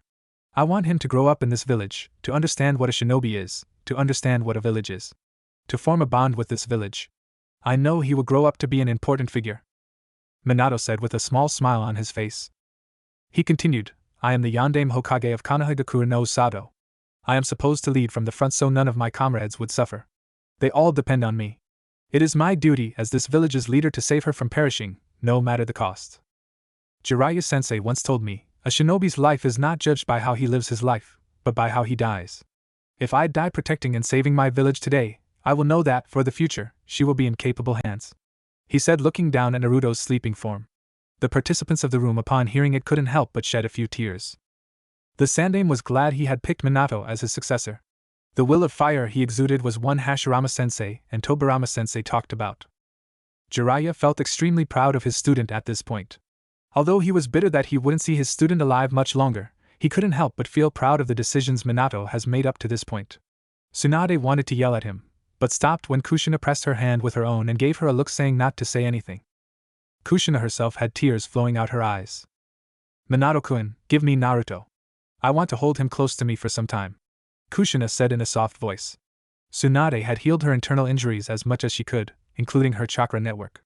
Although Tsunade knew, if she were to use her chakra for prolonged time, she would not live to see another day. Minato slowly took Naruto from his sensei and for a while just looked at him. Naruto soon opened his eyes and looked at him with those curious innocent violet eyes and yawned in his arms, making him look even more adorable. He felt his resolve weaken to sacrifice himself for the village and his son, but he knew he had to do it, if he wanted his son and the village to have a future. He then placed Naruto in his wife's hands. Naruto seemed to recognize Kushina and Tsunade, who were looking at him with somber looks. He put out his tiny hands forward and held a few red locks of Kushina's hair, which made the Uzumaki woman smile a bit. Tsunade then went closer to Naruto and kissed him on the forehead and whispered, Don't worry, Naruto-chan. You will have a wonderful life ahead. I will make sure of it. Naruto seemed to gurgle a bit upon hearing that. He yawned again and closed his eyes slowly. Jiraiya, Hiruzen and Minato smiled upon seeing the interaction between the three. After a short silence, Hiruzen cleared his throat to speak. If that is what you wish, Minato, we need to form an immediate plan of action to deal with the 2 bijus. I don't think we have much time, said Sarutobi. I will go deal with the masked man to free the Kyuubi from under his control. Sarutobi-sama, would you and the other shinobi be able to push the Kyuubi out of the village and hold him down for a while? Hiruzen nodded, listening to Minato. Tsunade-sama and Jiraiya-sensei can handle the Sanbai in that time. After the masked man has been dealt with and I appear before the Kyuubi, Hiruzen-sama will go join up with Jiraiya-sensei and Tsunade-sama. I shall mark all of you with my Hiraishin marker. I will teleport with the Kyuubi once it's freed from the Genjutsu to the outside forests of Konoha, and I shall then summon you 3 while you are holding down the Sanbai to the Kyuubi's location. My Kage Bunshins will take Kushina and Naruto there in advance. Kushina will be able to hold down the Kyuubi and the Sanbai with her Kongo Fuso chains, once she has recovered enough for that. I shall then use the Shiki Fuin to summon the Shinigami, and seal both the 9 tails and the 3 tails using the Hack Fuin seal on Naruto. Minato said, forming the plan in his head as quickly as possible. Everyone seemed to agree with the course of action. They knew Minato was stronger than them, and he would be fine on his own against the 9 tails. Minato then looked at Jiraiya and said, Sensei, when the time comes, I want you to help him master the 9 tails and 3 tails chakra. The Kyuubi is said to be the strongest of all bijus and is said to have near unlimited chakra. I believe there will come a time when Naruto will require their assistance. Seeing how the masked man knew about both the Kyuubi and the Sanbai, it is possible to think that he also knows the Jinchuriki of other bijus. Please do look after him. Minato said the last part in a downcast voice. Sarutobi could not help but feel sad seeing the current situation. Naruto, not even a day since he came to this world and he was already losing both his parents. Tsunade-sama, I would like to request something of you, Minato said in a small voice. Tsunade looked at him and urged him to continue. Would you look after Naruto as your own son after tonight? I know it's asking a lot of you. But he will need a mother figure in his life. Kushina will not survive the night. Even with her Uzumaki genes, the way the Kyuubi was extracted from her, I'm sure it has left her chakra network haywire. He will need balance in his life. Would you do it, Tsunade-sama? For a moment, she did not say anything. She looked at Naruto again and saw his sleeping form. She was startled that Minato would ask her to look after Naruto as her own son. She knew growing up without parents would be hard for Naruto, and if by any chance the village comes to know of his Jinchuriki status, his life would become a living hell. She then thought about how her life would change if she does adopt Naruto. She couldn't help but feel happy upon thinking of raising Naruto as her own son. She never had a child of her own, and raising Naruto as a senju will keep her legacy alive, even after her time comes. Tsunade looked at Minato with a determined face and said, "Yes, don't worry.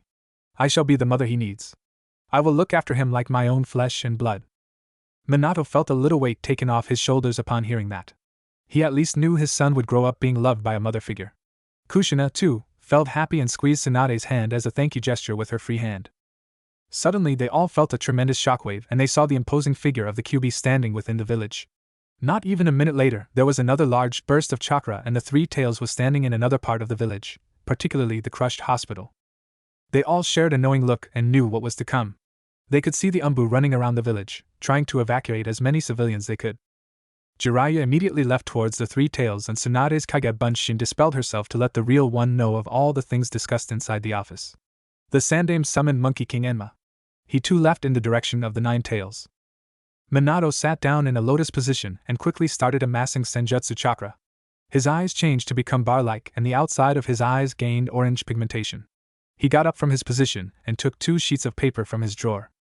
He handed one to Kushina, who looked slightly better from the time he rescued her. Her healing abilities astonished him, even to this day. "Kushina, we should probably write a few words for Naruto for when he grows up. I will write instructions for Tsunade-sama to give this letter to Naruto once he's of age, to learn his true heritage," Minato said in a sad voice. Both the Kage-level shinobi wrote few words as quickly as possible for their son, a few lines in Kushina's case, since she still felt very weak. Whatever she was doing right now was solely due to her willpower, and then Minato put it on top of the Hokage's table. Minato quickly made 2 Kage Bunshins and gave them orders to take Kushina and Naruto to the place he intended to do the sealing ritual. Once Kushina and Naruto were out of sight, Minato steeled his resolve. He sensed out the masked man's chakra and disappeared to his location in a yellow flash. Meanwhile, all the clan heads had been informed about the imminent threat of the Kyuubi and the Sanbai in Konoha. Panic, fear and worry were the obvious reactions from everyone. As soon as they received word of the information, they started gathering their respective civilians from the clansmen and began to get to safety. Those who were capable shinobi were preparing to go on the front line to get as many villagers to safety and contribute in staying in Kyuubi until their Hokage would arrive. Hiruzen, Jiraiya and Tsunade had regrouped for a couple of seconds on top of a building which gave them a wide view of the entire village. There were dozens of Umbu along with them on top of the building.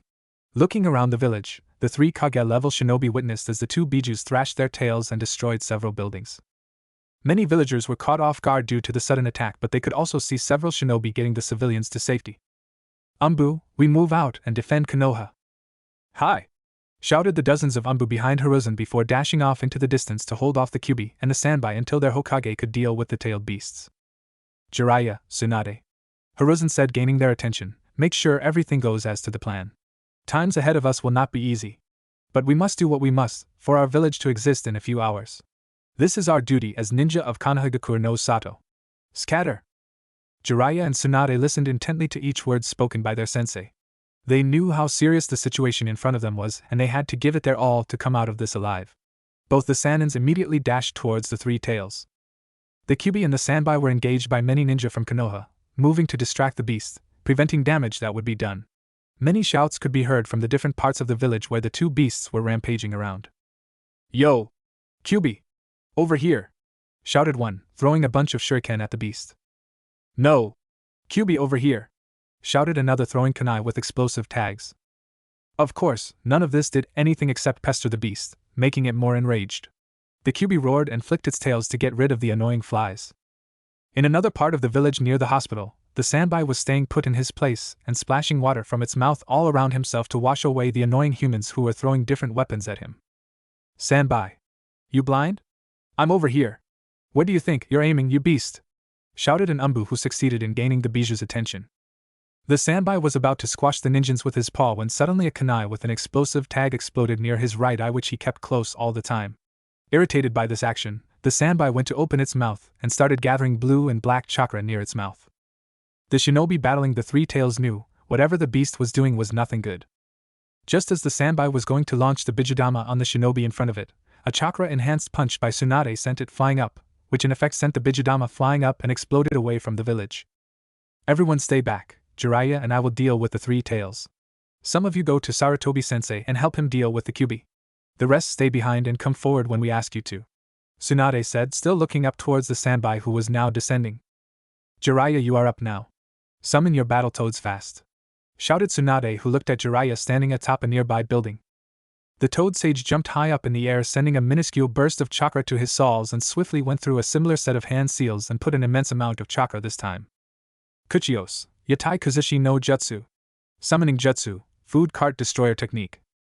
Out of nowhere a giant toad appeared above the three tails and landed on top of him, causing a shockwave to spread through the village. The toad took out its tanto and stabbed into one of the tails. The beast screamed and tried to parry off the toad, but to no avail. Stay down, you damn turtle, the toad shouted. Nice job, Bunta. Tsunade, quick!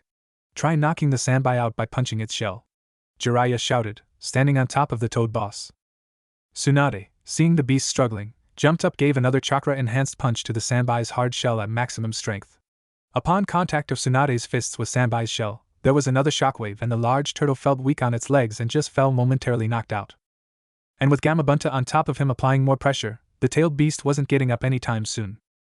Now, it is believed that the three-tails shell is among the hardest thing on this planet. So, to be able to crack that hard shell with a single punch was saying something. Jiraiya shivered upon seeing Tsunade's monstrous strength. Good lord! I didn't think she would crack the three-tails shell. Man, the beating she gave me a few years back when I got caught peeking on her seems like a blessing. That's how you beat a damn overgrown turtle, said Tsunade, proud of her handiwork. Jiraiya just sweat dropped on hearing that. The shinobi who were standing behind and watching the entire scene were shell-shocked on seeing the beast down for a while. They all had heard of Tsunade's monstrous strength but never knew the extent of it. Amazing! Such great strength. So, this is the power possessed by one of the Sanins, said one of the awestruck Umbu. Alright, for Umbu, come here and form a Shishinjin barrier across us. That would immobilize the three tails from going elsewhere, formulated Jiraiya. The Umbu did as they were told and formed a purplish barrier trapping the three tails, Jiraiya, Gamabunta and Tsunade. Inside the barrier. Phew, it's a relief, this turtle got put down for a while, said Tsunade. Yes. That is. Now, all we have to do is wait for Minato to summon us to the location of the sealing ritual, said Jiraiya tiredly. Few minutes earlier in a forested area outside Konoha. Minato had soon appeared in a forested area outside of Konoha and came face to face with the masked man. Both the men were eyeing each other, but the Yondaime could swear the masked man was smirking upon seeing the fate of the village. This time, Yondaime, we fight on even grounds, said the masked man. I wouldn't call having the Sharingan fighting even, now would I? Are you Uchiha Madara? Minato said. Maybe. Maybe not. Who I am is not important or relevant to this world anymore. Yes. It doesn't matter who you are. Madara Uchiha or not, I shall put you down. Why are you targeting the Leaf Village? Minato asked. Who knows? Said the man as he brought a long chain, some of it wrapped around his hand from his black cloak.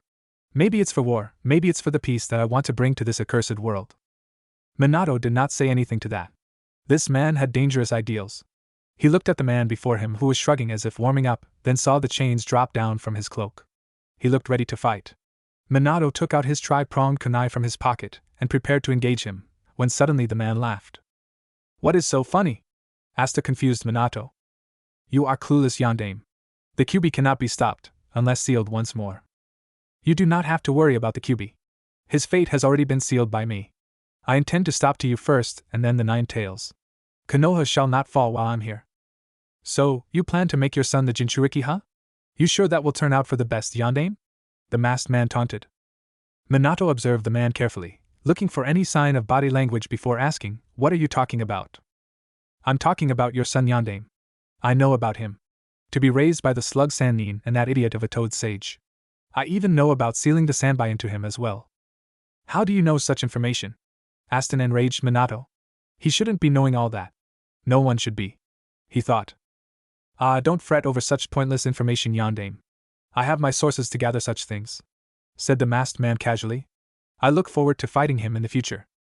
This ends now. I won't let you get the chance, Minato said before throwing his kunai at the masked man.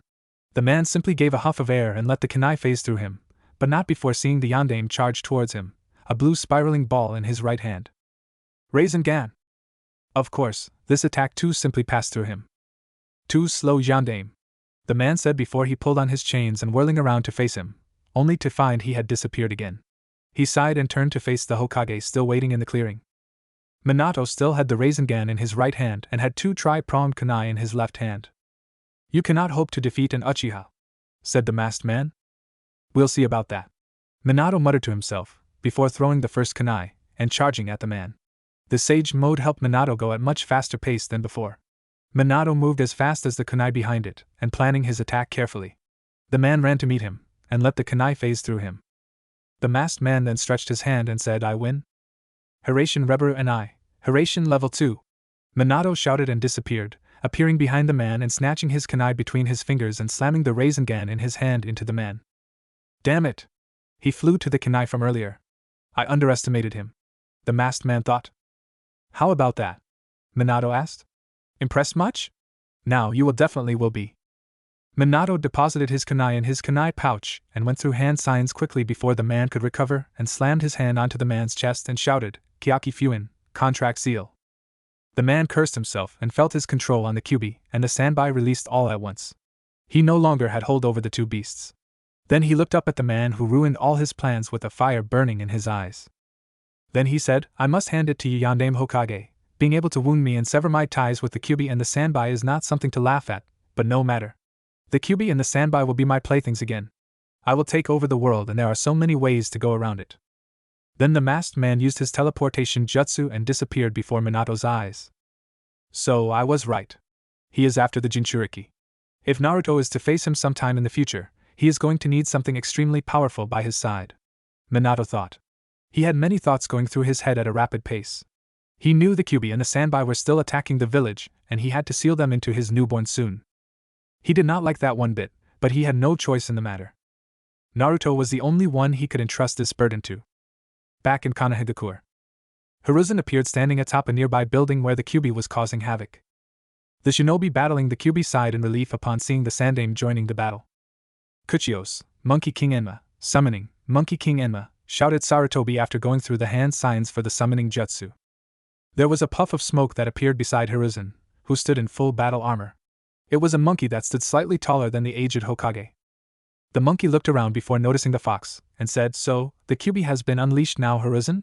Minato didn't do a very good job, he said. There were circumstances that were unpreventable, Hiruzen said. I can see that. Henge, Kongonia. Transformation, adamantine staff. Enma then turned from his monkey form into a large adamantine staff that Hiruzen then gripped and allowed to extend into the Kyuubi, smacking him in his head. The Kyuubi became enraged and flicked its tail, smacking several shinobi away from him. Hiruzen saw his chance and extended his staff again, pushing Kyuubi through the wall and outside the village. The Kyuubi, enraged by this, started charging up a Bijudama. Minato appeared at the battle site soon after dealing with the masked man, standing on top of his head at the Hokage monument. He looked at the fierce battle going on in the distance, and noticed the Kyuubi getting more agitated and began charging up a Bijudama. Minato cursed himself silently and started to go through hand signs. Then the Kyuubi turned straight towards Minato and launched in straight at him. Minato finished the hand signs and brought out his signature tri-pronged kunai and held it out in front of him and began the space-time ninjutsu. Out came what looked like a Fuinjutsu seal but had a gaping hole in the middle of it, and the Bijudama went straight inside of it. The giant purple chakra ball disappeared inside, and seconds later, a huge explosion could be heard a long distance away from the village. He smirked to himself at his quick thinking. Sarutobi looked at the Bijudama, as it was launched towards the Hokage monument, and panicked slightly when he saw Minato on top of it. He smiled and saw him use a space-time ninjutsu to make the Bijudama disappear. He then turned serious again at the looming threat of the Kyuubi. He gripped Enma, who was still in his hands, and charged at the nine-tailed fox. Minato then ran as quick as possible over the rooftops, and jumped high above the Kyuubi, and went through hand signs again. He was still in his sage mode, hence his chakra reserves were getting replenished quickly, and so were his earlier injuries. Minato then shouted, Kuchios, Yatai Kazushi no Jutsu and a giant green toad with 2 tontos strapped to his back and dressed in a battle toad attire came out of nowhere and dropped on the giant fox. On top of the toad stood Minato, looking down at the Kyuubi who was charging yet another Bijudama. He cursed again and started gathering chakra, preparing to Hiraishin himself and the fox away. Hiruzen and the shinobi who were battling the Kyuubi were getting exhausted.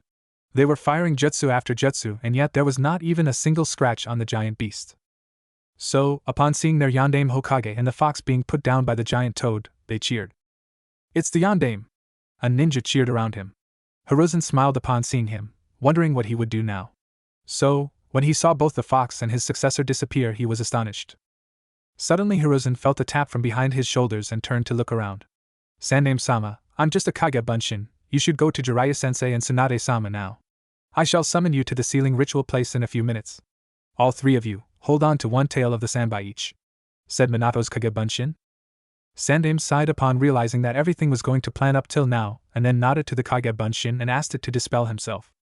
"All of the shinobi present here, get as many injured you can out of here and set up medical camps so we can get them treated after everything has been dealt with," Hiruzen said in a loud authoritative voice. "Hai Sandaime-sama," voiced the shinobi and got to doing their work. Sarutobi immediately left towards Jiraiya and Tsunade's location hoping to get there as soon as possible. Jiraiya was not having a fun time. Sitting on top of Gamabunta and constantly channeling chakra through himself, and the boss toad to be ready at any given moment for the sandbai to make a move. Tsunade too was slightly exhausted. The amount of chakra she had put while punching the sandbai on its shell was enormous. The Umbu who were sustaining the barrier around the Sanins and the tailed beast were feeling the strain too and were worried about the situation with the 9 tails. Hiruzen suddenly landed in front of them. "Umbu dropped the barrier immediately," said the Sarutobi. "Sensei? What's going on? Who's dealing with the Kyuubi now? Is Minato done with the masked man?" asked Jiraiya rapidly. "The Kyuubi has been teleported by Minato to the sealing ritual place. He asked me to come here and join you. Get down here fast. We must each hold onto a tail of the sandbai and channel chakra through the Hiraishin seal placed on us," Sarutobi said quickly. "So, then he freed the 2 bijus from the masked man's control? That Minato is too good for his age," said Tsunade smirking, while going towards one of the tails. Jiraiya too smiled upon hearing it. His apprentice wasn't a SS-class shinobi for nothing, he mused. Soon, the 3 Kage-level shinobi caught one of tails of the beast and channeled chakra through the Hiraishin seal placed on them. The Umbu standing around them were wondering what each of them was doing when suddenly they saw Hiruzen, Jiraiya, Tsunade and the 3 tails disappearing out of their sights. Minato teleported the Kyuubi to the sealing ritual place and immediately fell on his knees panting. He was running dangerously low on chakra now, and his sage mode had long since faded. He saw Kushina to the side along with Naruto who was resting on her lap sleeping peacefully. He had a few tears coming from his eyes upon seeing his child. He never wanted all of this to happen to his child. He steeled his resolve then and approached them. "Kushi-chan. It's time. Hold down the Kyuubi with your chakra chains. Then I will summon Jiraiya-sensei, Tsunade-sama and Hiruzen-sama along with the sandbai here, and we can proceed with the sealing," Minato said somberly. "No! I changed my mind. We can't do this to our baby child. Please understand, Minato. He's my son, how can we do this?" Kushina shouted as her motherly instincts kicked in. "It's not any easier for me to do this, Kushina. Try looking at it from my point of view. I cannot do it to another child and ask another parent to make this sacrifice. I am the Hokage of this village, and I must do what is necessary to look after it. Plus, Naruto, I trust in him. He will grow up to be a fine and powerful shinobi one day. I can feel it. And to fight the masked man, he will need the Biju's help. The masked man was no joke. He was a powerful opponent. I couldn't kill him. He escaped in time," Minato said, looking down. Minato then took Naruto from her arms and Kushina, who was on her knees still feeling extremely weak. She summoned her will to subdue the 9 tails through her chakra chains. Minato was panting hard with Naruto in his arms. The Kyuubi was trying all it could to break free of the restraints. Suddenly he felt a pull on the Hiraishin marker he placed on his sensei, Tsunade-sama and Hiruzen. Minato then quickly amassed large amount of chakra and summoned those 3 along with the 3 tails, who seemed to be knocked out for the moment. Good. Sandbai won't try to lash out and increase Kushina's problem of holding down 2 bijus. She is already struggling with the Kyuubi, thought Minato. Hiruzen, Jiraiya ran to Minato's side and Tsunade immediately ran to Kushina's. Tsunade put both her hands on Kushina's shoulder and started transferring some of her chakra to her. Kushina felt slightly rejuvenated upon receiving chakra and her hold on the 9 tails increased, which infuriated the giant fox to no end. So Isabu is also here. What is the yandere planning to do with us now? Thought the enraged Kyubi. Minato? Are you sure you're up for this? I can still do it in your place if you want, Jiraiya said sadly, looking at his protege. Yes, sensei. I'm alright. I must do it. It's my job as the Hokage, and it is a father's duty to ensure their child's future, Minato said, breathing a bit heavily now. Sarutobi-sama. You must take the mantle of the Hokage back, I suppose, for the time being. There's no one else better for the job now. I doubt Jiraiya-sensei or Tsunade-sama would want it right now, Minato said, chuckling a bit at the end. Jiraiya just scoffed and looked away, not being able to look at Minato now. Hiruzen, although reluctantly and sadly, nodded his head. Stay back now. Jiraiya-sensei, Tsunade-sama, Sarutobi-sama, I suppose it's time for the sealing now. I am so sorry, kid, whispered Jiraiya more to himself than Minato. Hiruzen along with Jiraiya and Tsunade walked a distance back from where Minato, Kushina and Naruto were, along with the two bijus. Minato went through few hand seals and said, Kuchio's no jutsu, and a small tall toad appeared beside Minato. This toad was Geratora, whose job was to store scrolls inside himself. Minato asked the toad to stand a bit to the side and explained him what he was going to do and his part in it. Although the toad was surprised upon hearing this predicament, he nodded his head and stepped aside. Minato then took out 3 scrolls and laid one of them on the ground and formed the tiger seal. Fuin Kai! Seal release, Minato shouted. The scroll glowed, then suddenly an altar appeared and Fuin jutsu marks ran across the ground until they reached the Kyubi and the Sanbai, who were entangled in them shortly. The Sanbai by this time had woken up but could not do anything. The Kyubi roared at him and Minato just smirked and began to do what he set out to. He took the second scroll and scribbled within it quickly, then rolled it up and set it to the side. He then flew through several hand signs and shouted, Shiki Fuin, dead demon consuming seal. There was an ominous chakra that surrounded Minato, and behind him appeared the Shinigami. Minato looked at his son and placed him on the altar and shed some more tears. Kushina too looked at her son and was openly crying by now. She felt horrible to be doing this to her own son. In the beginning, Minato had thought about taking the Kyubi with him and only sealing the 3 tails in Naruto, but then crossed that out of his mind, thinking that his son was the perfect vessel. With the genes of the Uzumaki and Namake's family, his son is bound to have incredible chakra reserves and potency, and will be able to control the Kyubi and the Sanbai in time. The question was, could he draw on the Shinigami enough to be able to seal both the bijus and his son safely and completely? He mulled over it for a while and decided with a yes. Minato then looked at both the Kyubi and the Sanbai and saw both them glaring at him. Minato saw that Kushina's hold on the Kyubi was weakening slightly as it was beginning to get free. That yandere is planning to seal Isabu and me into that gaki? No. This can't be happening. Kyubi thought with anger boiling inside of him. Ah man. Not again. Half of my strength was gone breaking free of that seal, and now I'm going to be sealed again along with Kurama. Isabu thought, cursing his bad luck. The Kyubi suddenly raised one of its claws intending to kill Naruto, but just as it was about to reach him, Minato and Kushina jumped in front of him, saving Naruto from the danger. One of Kyubi's claw was now sticking out Kushina and Minato, who was standing behind her. There was blood dripping from the claw and some of it fell on Naruto's stomach, who was now awake. As if sensing his parents' pain, he started crying. Minato looked at Kushina, who was staring at Naruto sadly. He was glad that he still had some strength left to complete the ritual, and especially that Naruto was safe from harm. Jiraiya, Tsunade and Hiruzen were now standing on top on Gamabunta, who Jiraiya had summoned again a short while ago. All of them were about to run in, seeing the Kyubi trying to finish off Naruto before he could be sealed again. They did not know whether to be glad that Naruto was safe or cry about the fact that both Minato and Kushina were just impaled by one of Kyubi's claw. Tsunade was openly weeping now, looking at the scene in front of her. Kushi-chan, I don't have much time left. We should probably say our last words to our Naruto before that. I want to seal some of our chakra into Naruto before we die. It will a while before we see him again, Minato said, breathing heavily with blood coming out of his mouth. Kushina just kept staring at Naruto lovingly and said, Thank you, Minato-kun, thank you for everything you have done for me. Oh, did I wake you up, little Naruto-chan? Kushina said in a weak motherly tone. Naruto soon yawned again and slowly closed his eyes, hearing his mother's voice. Kushina, Minato said. Don't say such things, Kushi-chan. You made me Yandere Hokage. Made me your husband and now gave birth to our beautiful child Naruto. I'm happy, Minato-kun. Don't look sad. I'm happy you loved me. Besides, today is our child's birthday. Above all, when I think about our future together as a family, if I lived, I can only see a life full of happiness. Kushina started saying slowly. Minato started shedding more tears upon hearing his wife speak. If there is only one thing that I regret, it's that I won't be able to see Naruto grow up, Kushina finished sadly, looking at her son's sleeping form on the altar. Thank you, Kushina, Minato said. Minato gave the command to the Shinigami to take out the chakra and the soul of the 9 tails and the 3 tails and to seal it inside Naruto.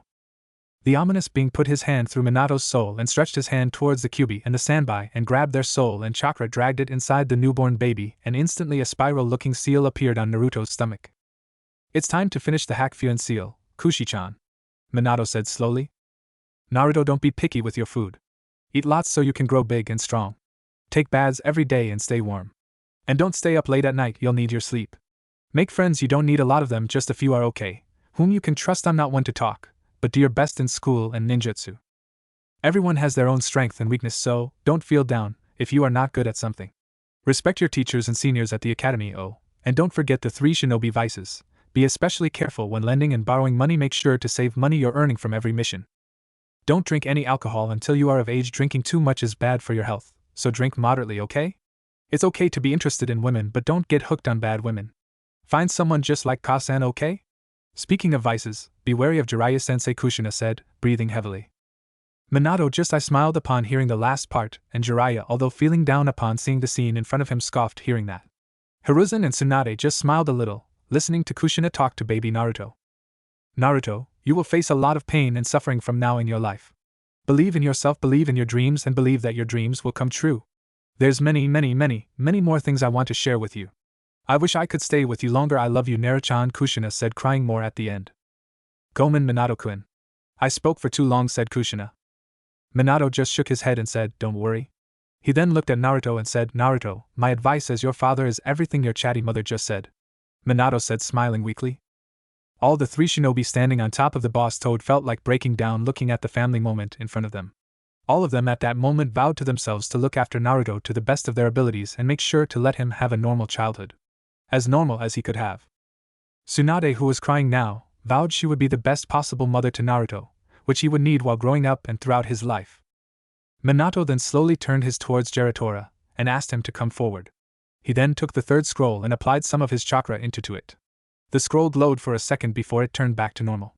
This scroll was the seal for the Hak no Fuin Shiki, which could be used to open the cage of the 2 bijus sealed inside Naruto. Minato then gave the scroll to Geratora, who swallowed the scroll and stored it inside himself. After that, he puffed out of sights to inform the elder toads of Konoha's fate. Minato then closed his eyes and whispered, Hak Fuin. 8 trigram sealing style, and finished the sealing of the 9 tails and the 3 tails into Naruto. Kyuubi's and Sanbai's bodies soon disappeared once the sealing was done, and both Minato and Kushina fell on the ground, dead. Jiraiya, Tsunade and Hiruzen quickly rushed to their place to see Naruto still sleeping and Minato and Kushina lying on the ground with no signs of life in them. We shall hold funeral for our beloved Yondaime Hokage and Kushina Uzumaki in a few days, said the 3rd Hokage, sadly looking at his former successor.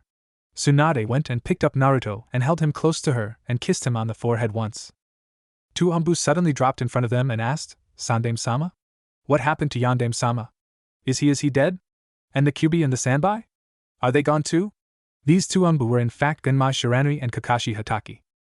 Hiruzen looked at them, immediately recognizing the 2 in front. Yes. I am reinstated as Hokage as per the Yondaime's last request. And this is Naruto Namikaze, the Yondaime's son.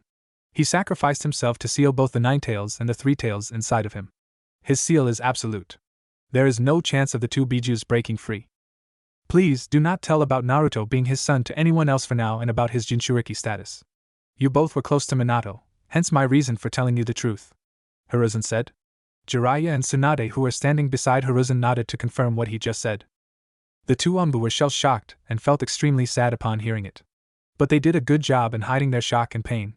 Hi, Hokage-sama. Go back to the village and inform everyone that the 2-tailed beasts have been defeated by our Yondaime Hokage and that he sacrificed his life to defeat those 2 and saved our village from being perished, ordered Sarutobi. The 2 Anbu nodded, and with that the Anbu disappeared to inform the others of the situation being dealt with and get the injured to treatment now. Jiraiya, Tsunade. Let's get back to the village. It's been a long night today and I would like some rest, spoke the old Hokage tiredly and in a dismal voice. They sealed off Minato's and Kushina's body in a body containment seal and slowly walked back to the village, with Naruto sleeping peacefully in Tsunade's hands. Chapter 4 Council Meeting. 2 days after the attack.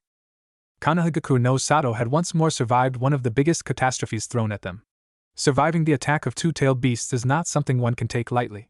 Many civilians as well as shinobi had perished due to the monsters which the humans call the Kyubi and the Sanbai. Several of the clans were hit hard due to the attack. Many shinobi from the Nara clan as well as the Aburaim clan had died while confronting the Kyubi. The Inuzuka clan head Some Inuzuka bared great dislike towards the Ninetails for taking her husband away. Although many felt odd that the shinobi from the Uchiha clan were nowhere to be seen during the confrontation with the two Bijou on the front line, they did not voice their concerns regarding the matter. The village was not destroyed completely. It's mainly due to their beloved Yondaime Hokage, Minato Namikaze, who prevented a Bijudama to be blasted inside the village perimeters, the Sandaime Hokage, Hiruzen Sarutobi, who pushed the Ninetails outside the village with the help of his monkey summon, and the two Sannin, Jiraiya and Tsunade Senju, who dealt with the Three Tails. The only parts of the village that were destroyed were the industrial area and the area around the hospital. By this time, the people of the village were informed that their Yondaime Hokage, Minato Namikaze, had died during his battle with the Kyubi and the Sanbai by the Umbu. However, they were not informed that the two beasts were sealed inside of a child, the Yondaime's child in fact. It was a time of grave mourning for everyone in the village. Currently, many of the villagers and shinobi had to camp outside in tents until their homes were rebuilt. The medical staff under Tsunade were constantly treating patients and looking after them in specified tents to save those who had a chance. The village security was on high alert at all times to detect the presence of any foreign shinobi or threats lingering around. Jiraiya had informed Hiruzen and Tsunade that he had to leave the village for a couple of days to contact his spy network to be on the lookout for the masked man and other threats that Konoha might encounter due to its weakness now. Luckily, the Senju compound wasn't destroyed during the attack. Soon after the two Bijou were sealed inside of Naruto, Tsunade had taken him, as well as Shizen, to her home. The compound was protected by various seals that were put on by her grandmother, Mito Uzumaki. It was a wonder, Tsunade mused, that her seals were still in effect. Currently both Hiruzen and Tsunade were in the living room of the main house of the Senju compound. "So Tsunade, how is Shizen doing?" asked Sarutobi. "She's better than before. Most of her internal and external injuries are healed.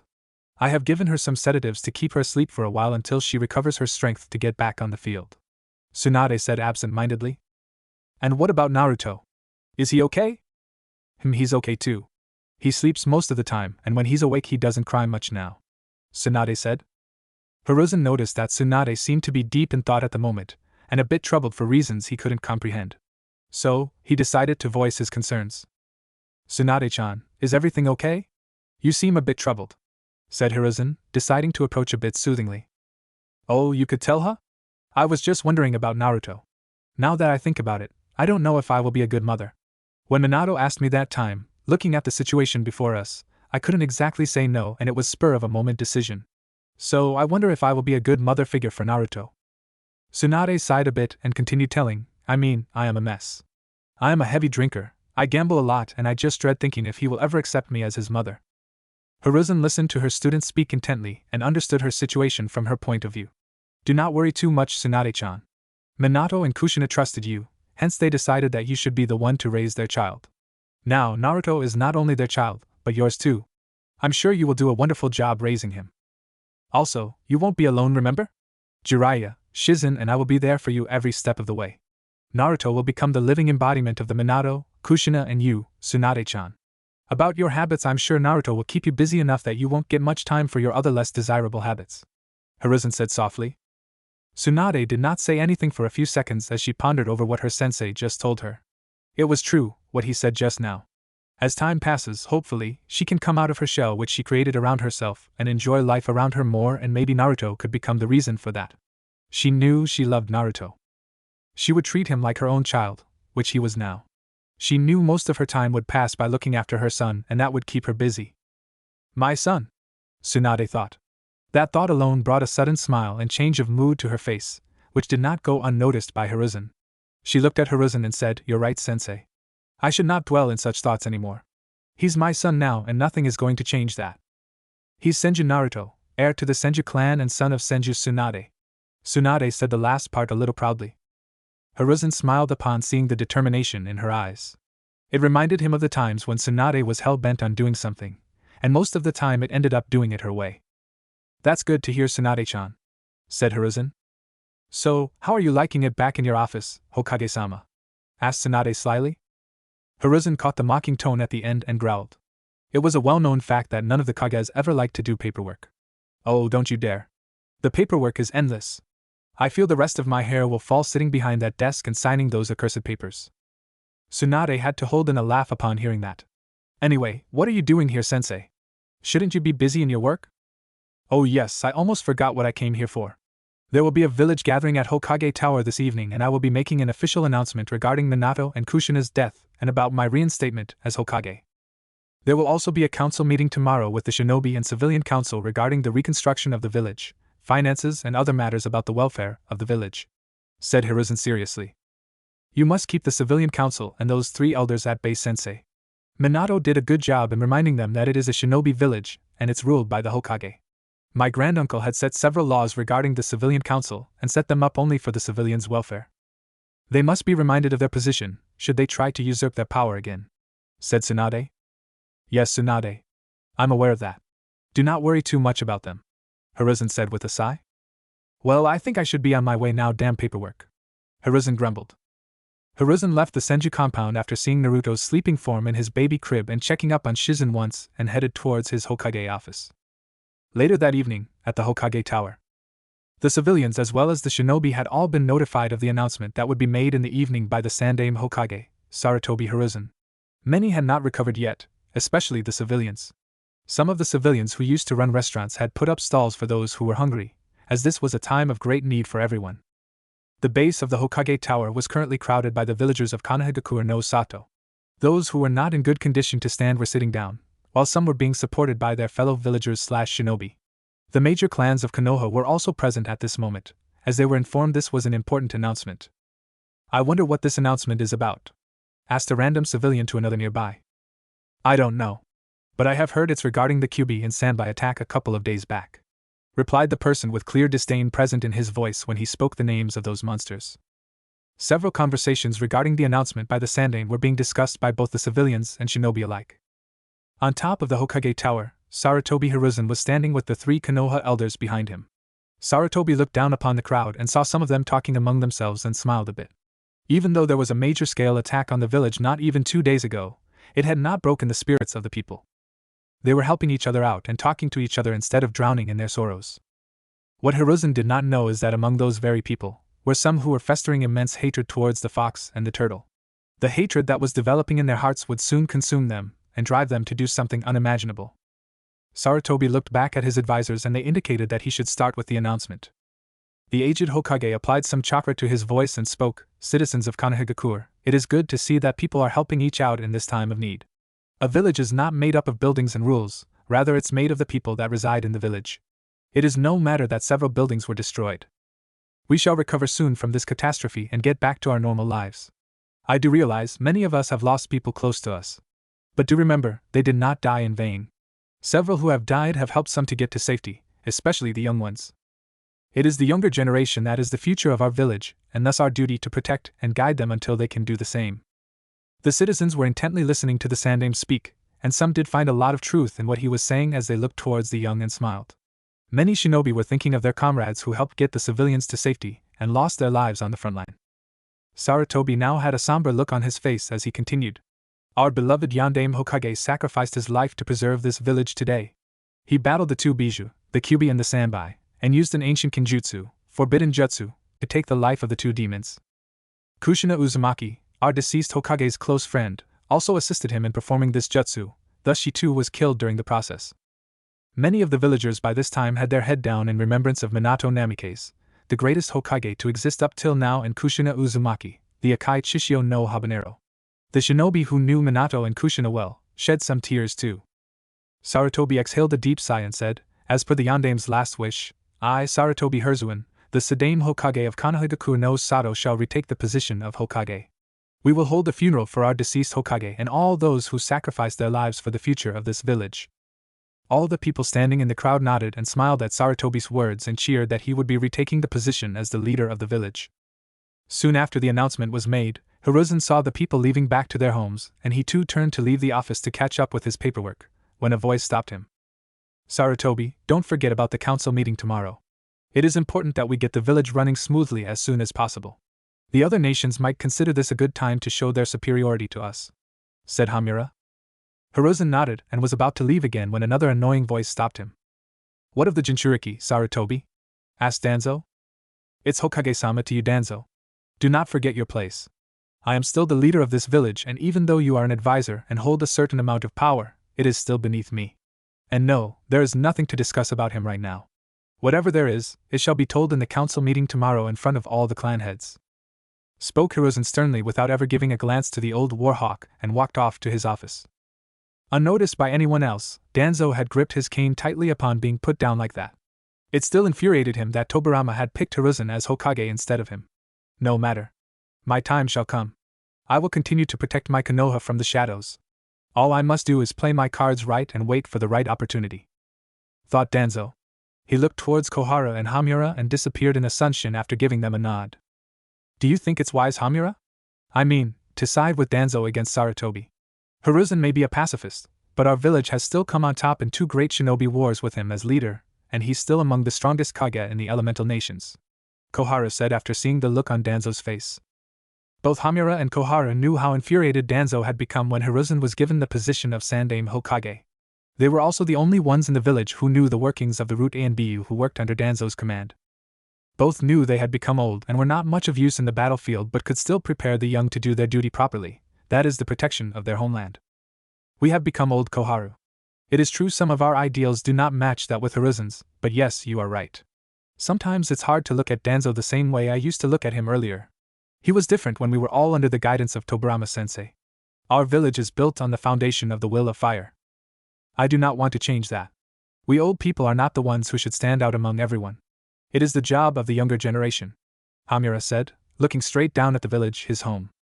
So, what should we do? We know what Danzo does is not ethical. But he is still useful to the village. Hamura thought for a few moments and said, we'll keep an eye on him. He trusts us, as of now.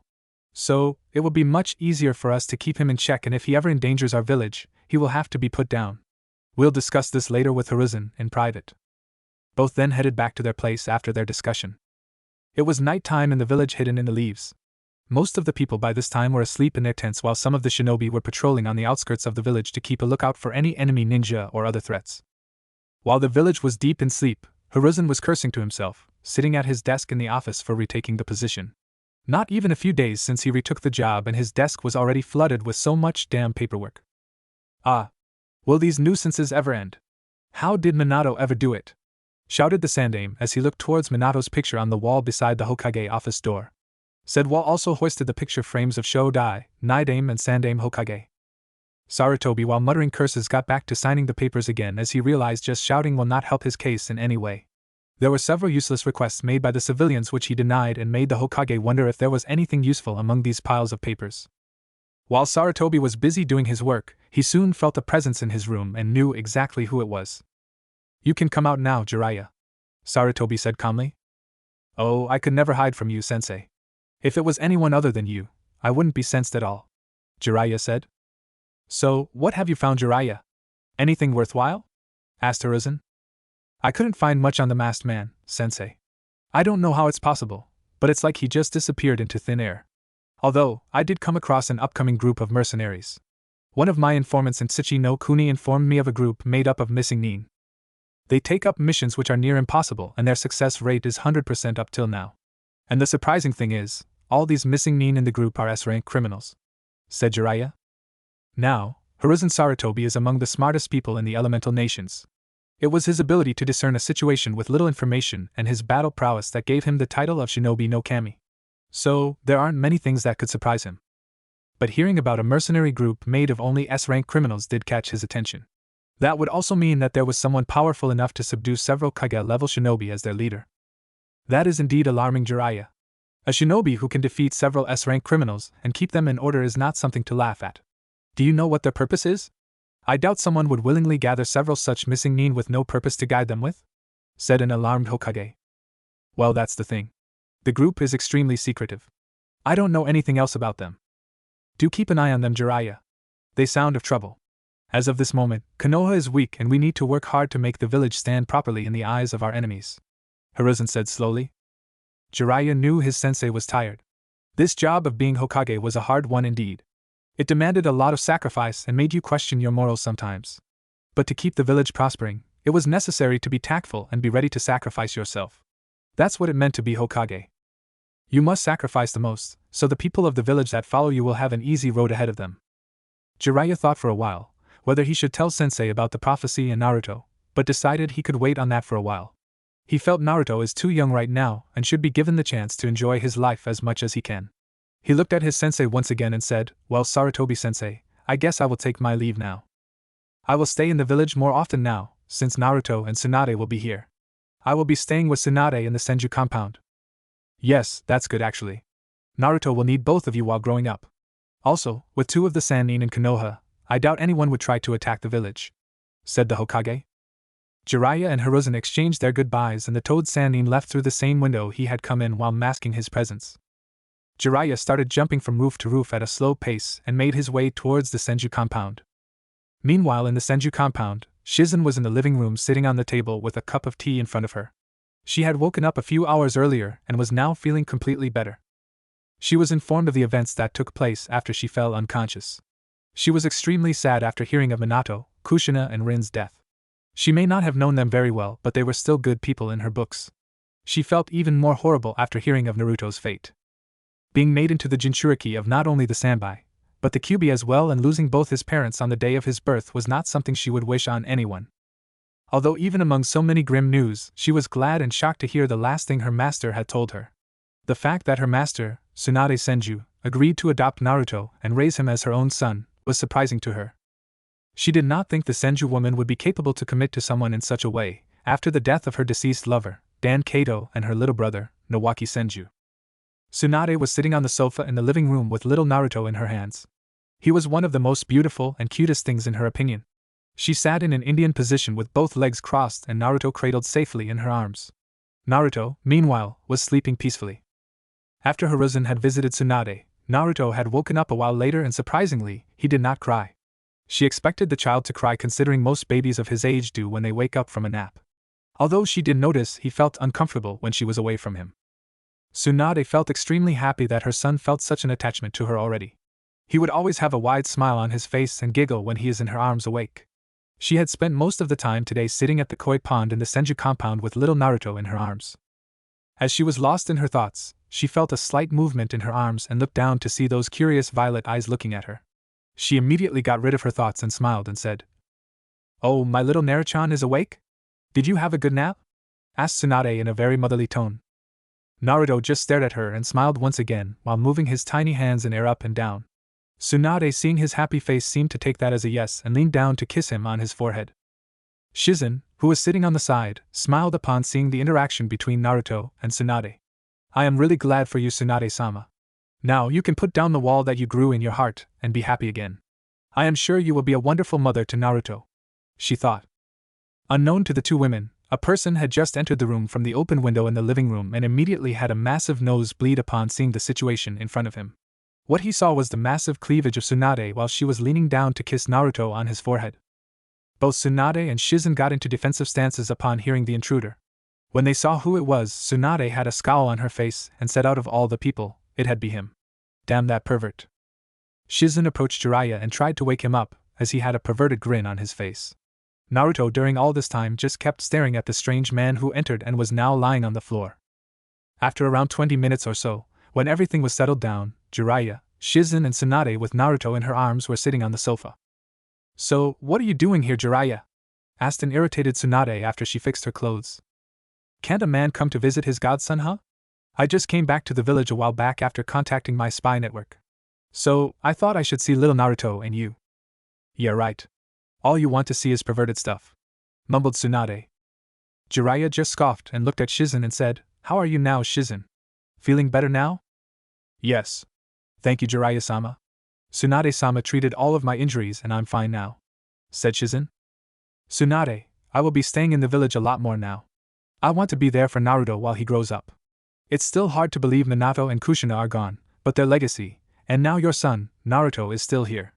So, I want to be there by his side," Jiraiya said in a soft tone, looking at Naruto, who too was staring at Jiraiya. Tsunade felt a bit down thinking about Minato and Kushina, but she knew it was no use thinking of what has already happened. She then looked down at Naruto and saw him staring at Jiraiya and smiling a bit. "I guess it will be okay. Naruto will need a male figure in his life," thought Tsunade. If you ever try anything perverted and do something inappropriate around him, Jiraiya, I swear, you won't be a man anymore after that," threatened Tsunade. Jiraiya just gulped and nodded his head listening to Tsunade, while Shizen was covering her mouth trying not to laugh at that. Tsunade could be scary when wants to be. For the next few hours, Tsunade and Jiraiya chatted with each other while Naruto was being held by Jiraiya. Shizen went to the kitchen to prepare dinner for everyone. After the dinner was made, Tsunade put Naruto back in his baby crib as he showed signs of falling asleep.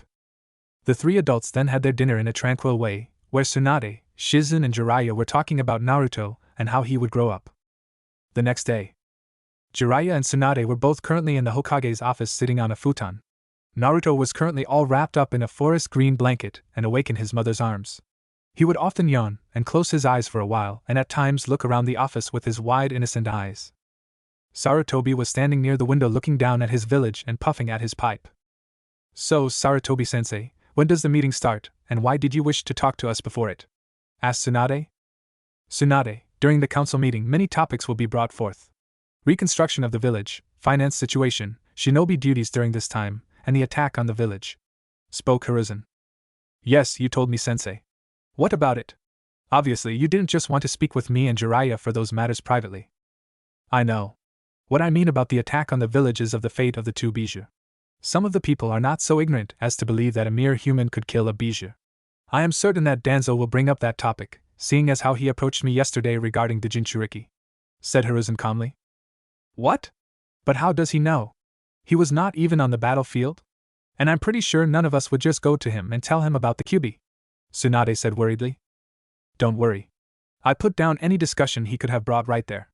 We have to reveal Naruto's heritage to the Shinobi Council and also the fact that he's now your adopted son as per Minato's last wish, which he also stated in a letter," Sarutobi said, taking out a letter out of his desk. He then handed the letter to Jiraiya and Tsunade, who then went over the letter once each. Minato was always a smart person. Even during battle, he remembered to make sure Naruto will have a good life, said Jiraiya. Both Tsunade and Sarutobi nodded their head at that, remembering some of the instances when both were appalled by the sheer brilliance and kind nature which was exuded by Minato. "Tsunade, I must warn you, you may not like some of the things Danzo might say during the council meeting or some of the reasons he may bring forward to be handed custody of Naruto, so please refrain yourself from destroying anything," Hiruzen spoke looking at the slug Sannin. "I will try, sensei. Can't make any promises. Naruto is my son now. If someone tries to do any harm to him, they will meet fists sooner or later." The tone in which Tsunade said that made both Jiraiya and Sarutobi flinch a bit. "I hope everything goes well. You can be scary when you want to be, Tsunade-chan," Hiruzen thought. While Tsunade, Jiraiya and Sarutobi were discussing their matters, there was a knock on the office door, followed by an enter from Sarutobi.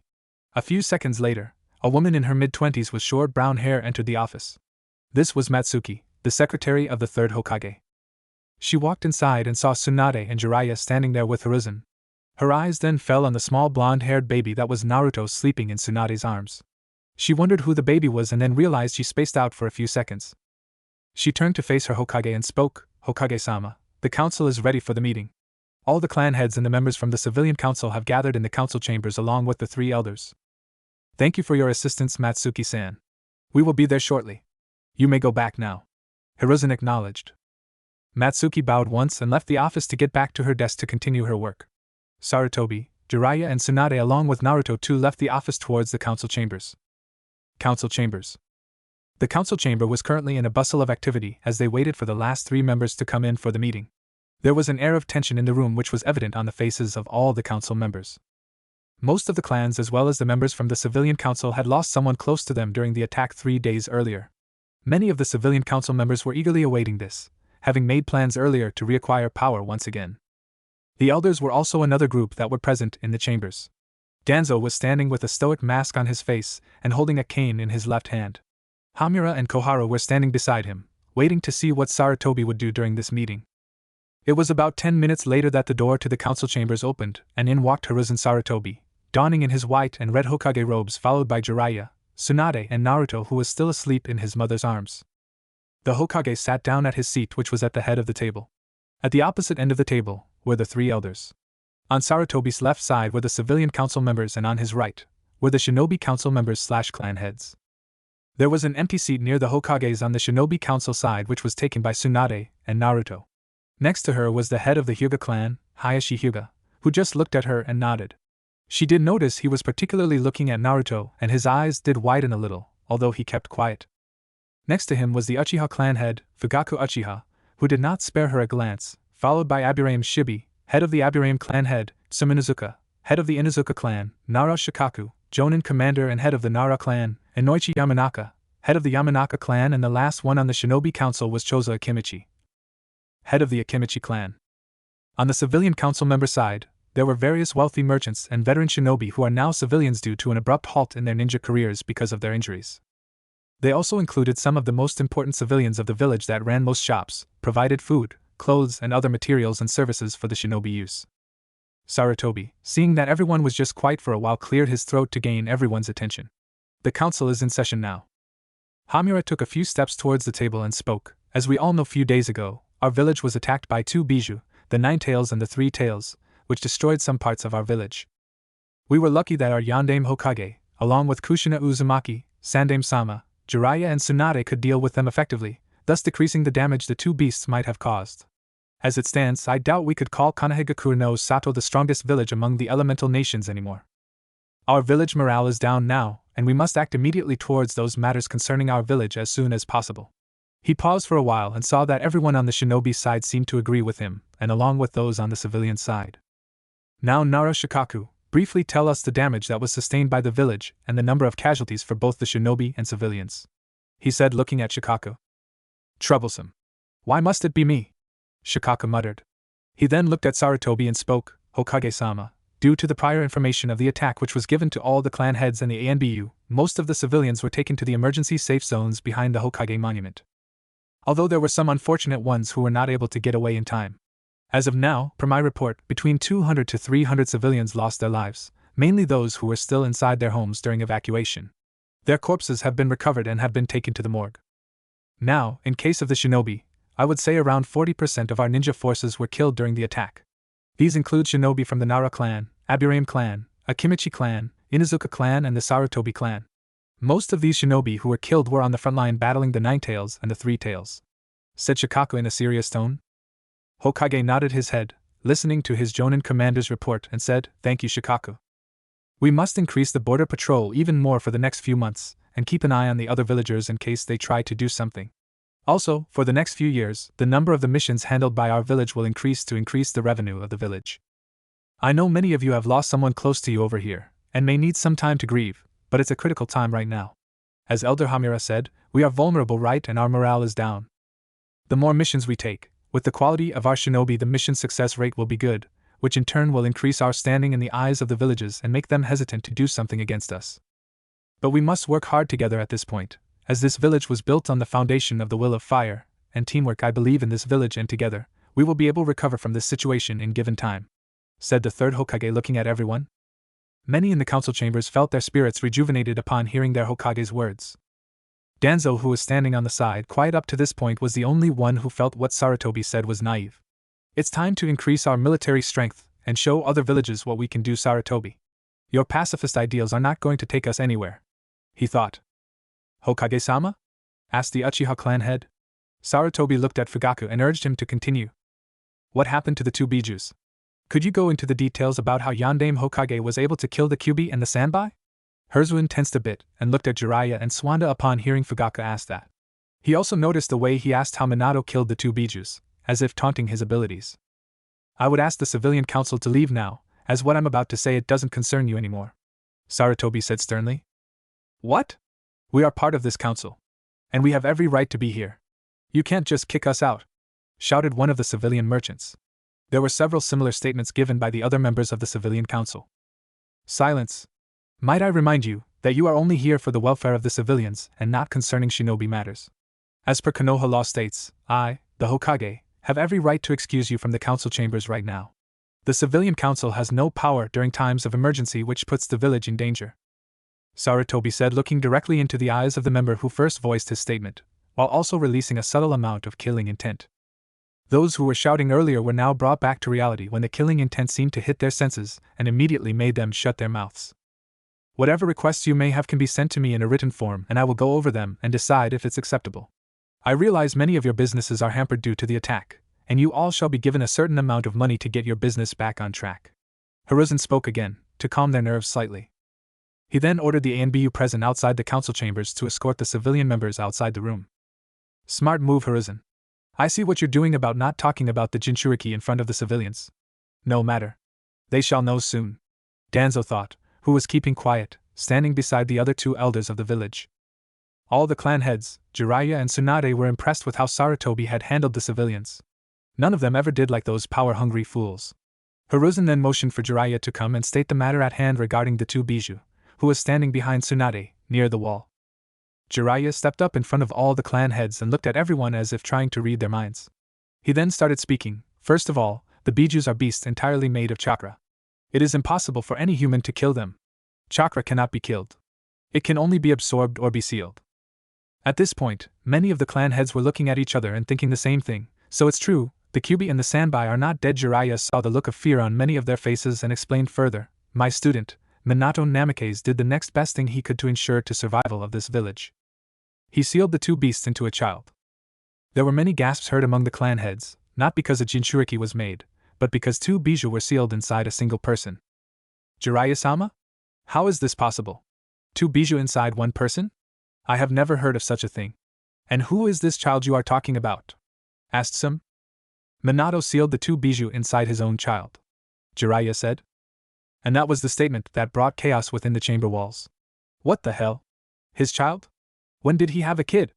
Forget that, when did he even marry? Why weren't we informed? Asked Fugaku. This question was in the minds of several other clan heads. Jiraiya just motioned towards the baby which Tsunade was holding, and now that everyone got a good look at him, they could see the resemblance between their late yondaime and Naruto. His name is Naruto Uzumaki Namikaze.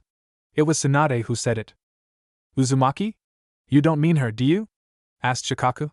Tsunade just smirked and said, Yes, Shikaku. It's her child too. Minato and Kushina married during the war in secret. Minato wanted to keep it a secret until the war was over and until Naruto was born.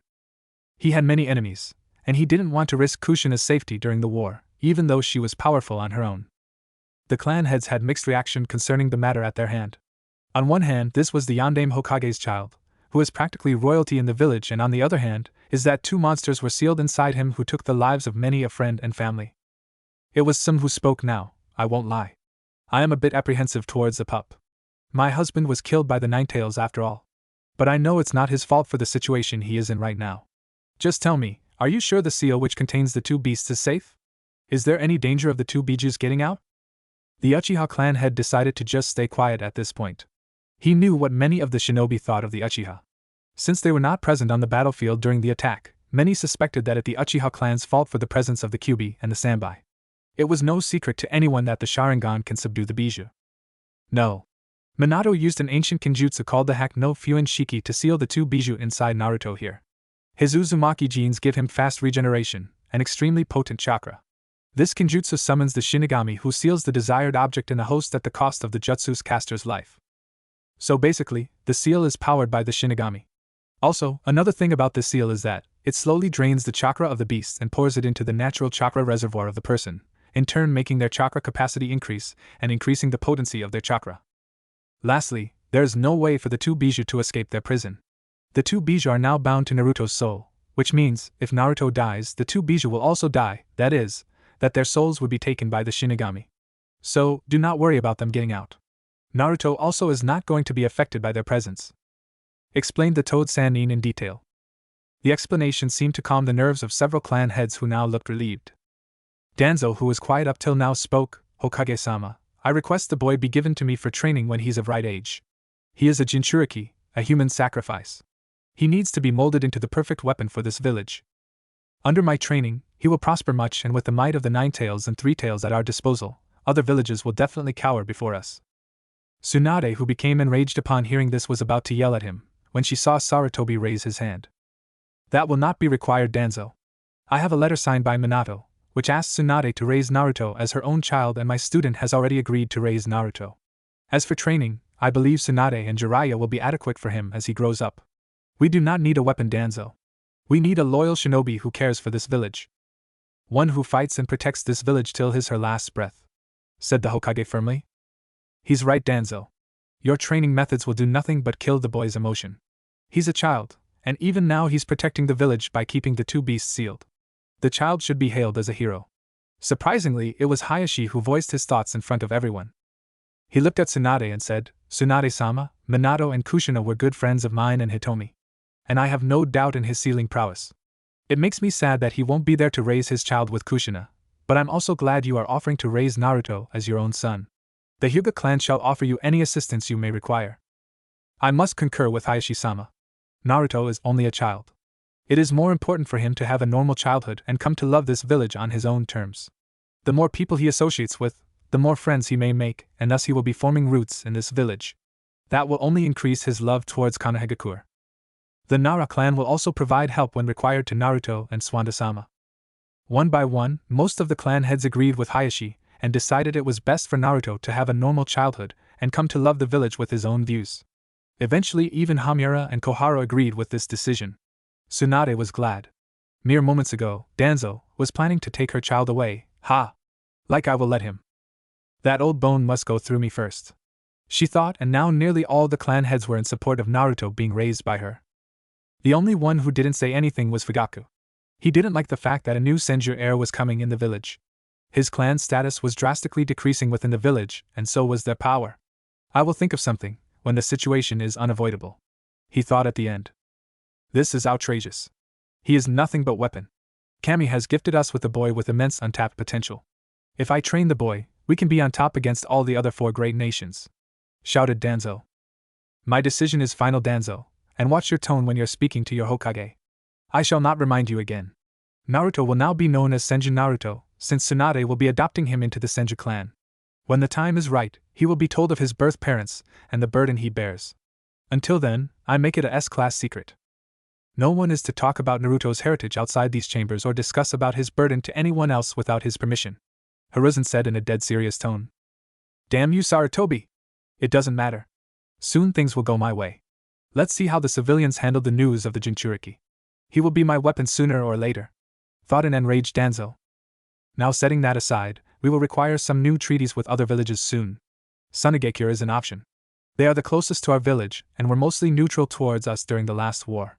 Let's wait a few years and then we'll approach them. He paused and looked at the reports in his hands which Shikaku had given him earlier in the meeting, and said, the hospital and the industrial parts of the village were affected the most as per the reports. The Akimichi clan could provide the manpower required for moving heavy objects along with the Nara and Aburaim clan. The finances will be arranged soon. I will have a talk with the fire daimyo soon, to ask for his assistance in the matter. The other occupants of the council seemed to agree with their roles, and the Akimichi, Nara, and Aburaim clan were glad to help in the reconstruction of the village in any way they could. The rest of the meeting went without a hitch, and soon all the clan heads and the elders had taken their leave to their respective places. Sarutobi, Jiraiya, Tsunade, and Naruto went back to the Hokage's office after the council meeting was over. Well, that went well. It's good most of the clans consider Naruto to be a normal kid, said Jiraiya, looking at Naruto, who awoke earlier due to the commotion in the council chambers. Yes. I am happy about that.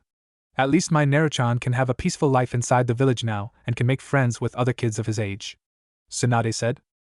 Won't you, my little Naruchan? You are going to make a lot friends and play with them, huh? She said to Naruto, wriggling his little nose, which seemed to make Naruto really happy and made him giggle a bit looking at his mother.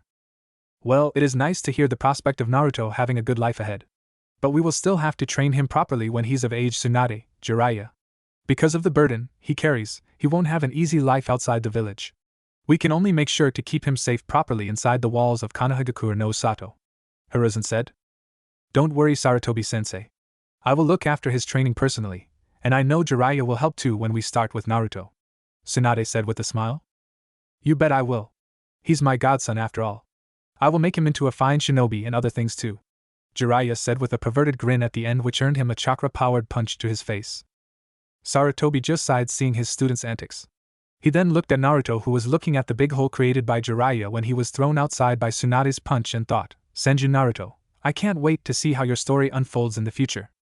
What if Hagoromo give his power to Kid Naruto? Thanks for watching my video till the end. If you enjoy this content, then do consider subscribing to my channel, and leave a like if you guys need the next part. Comment down, and thanks for watching the video, and see you guys in the next video.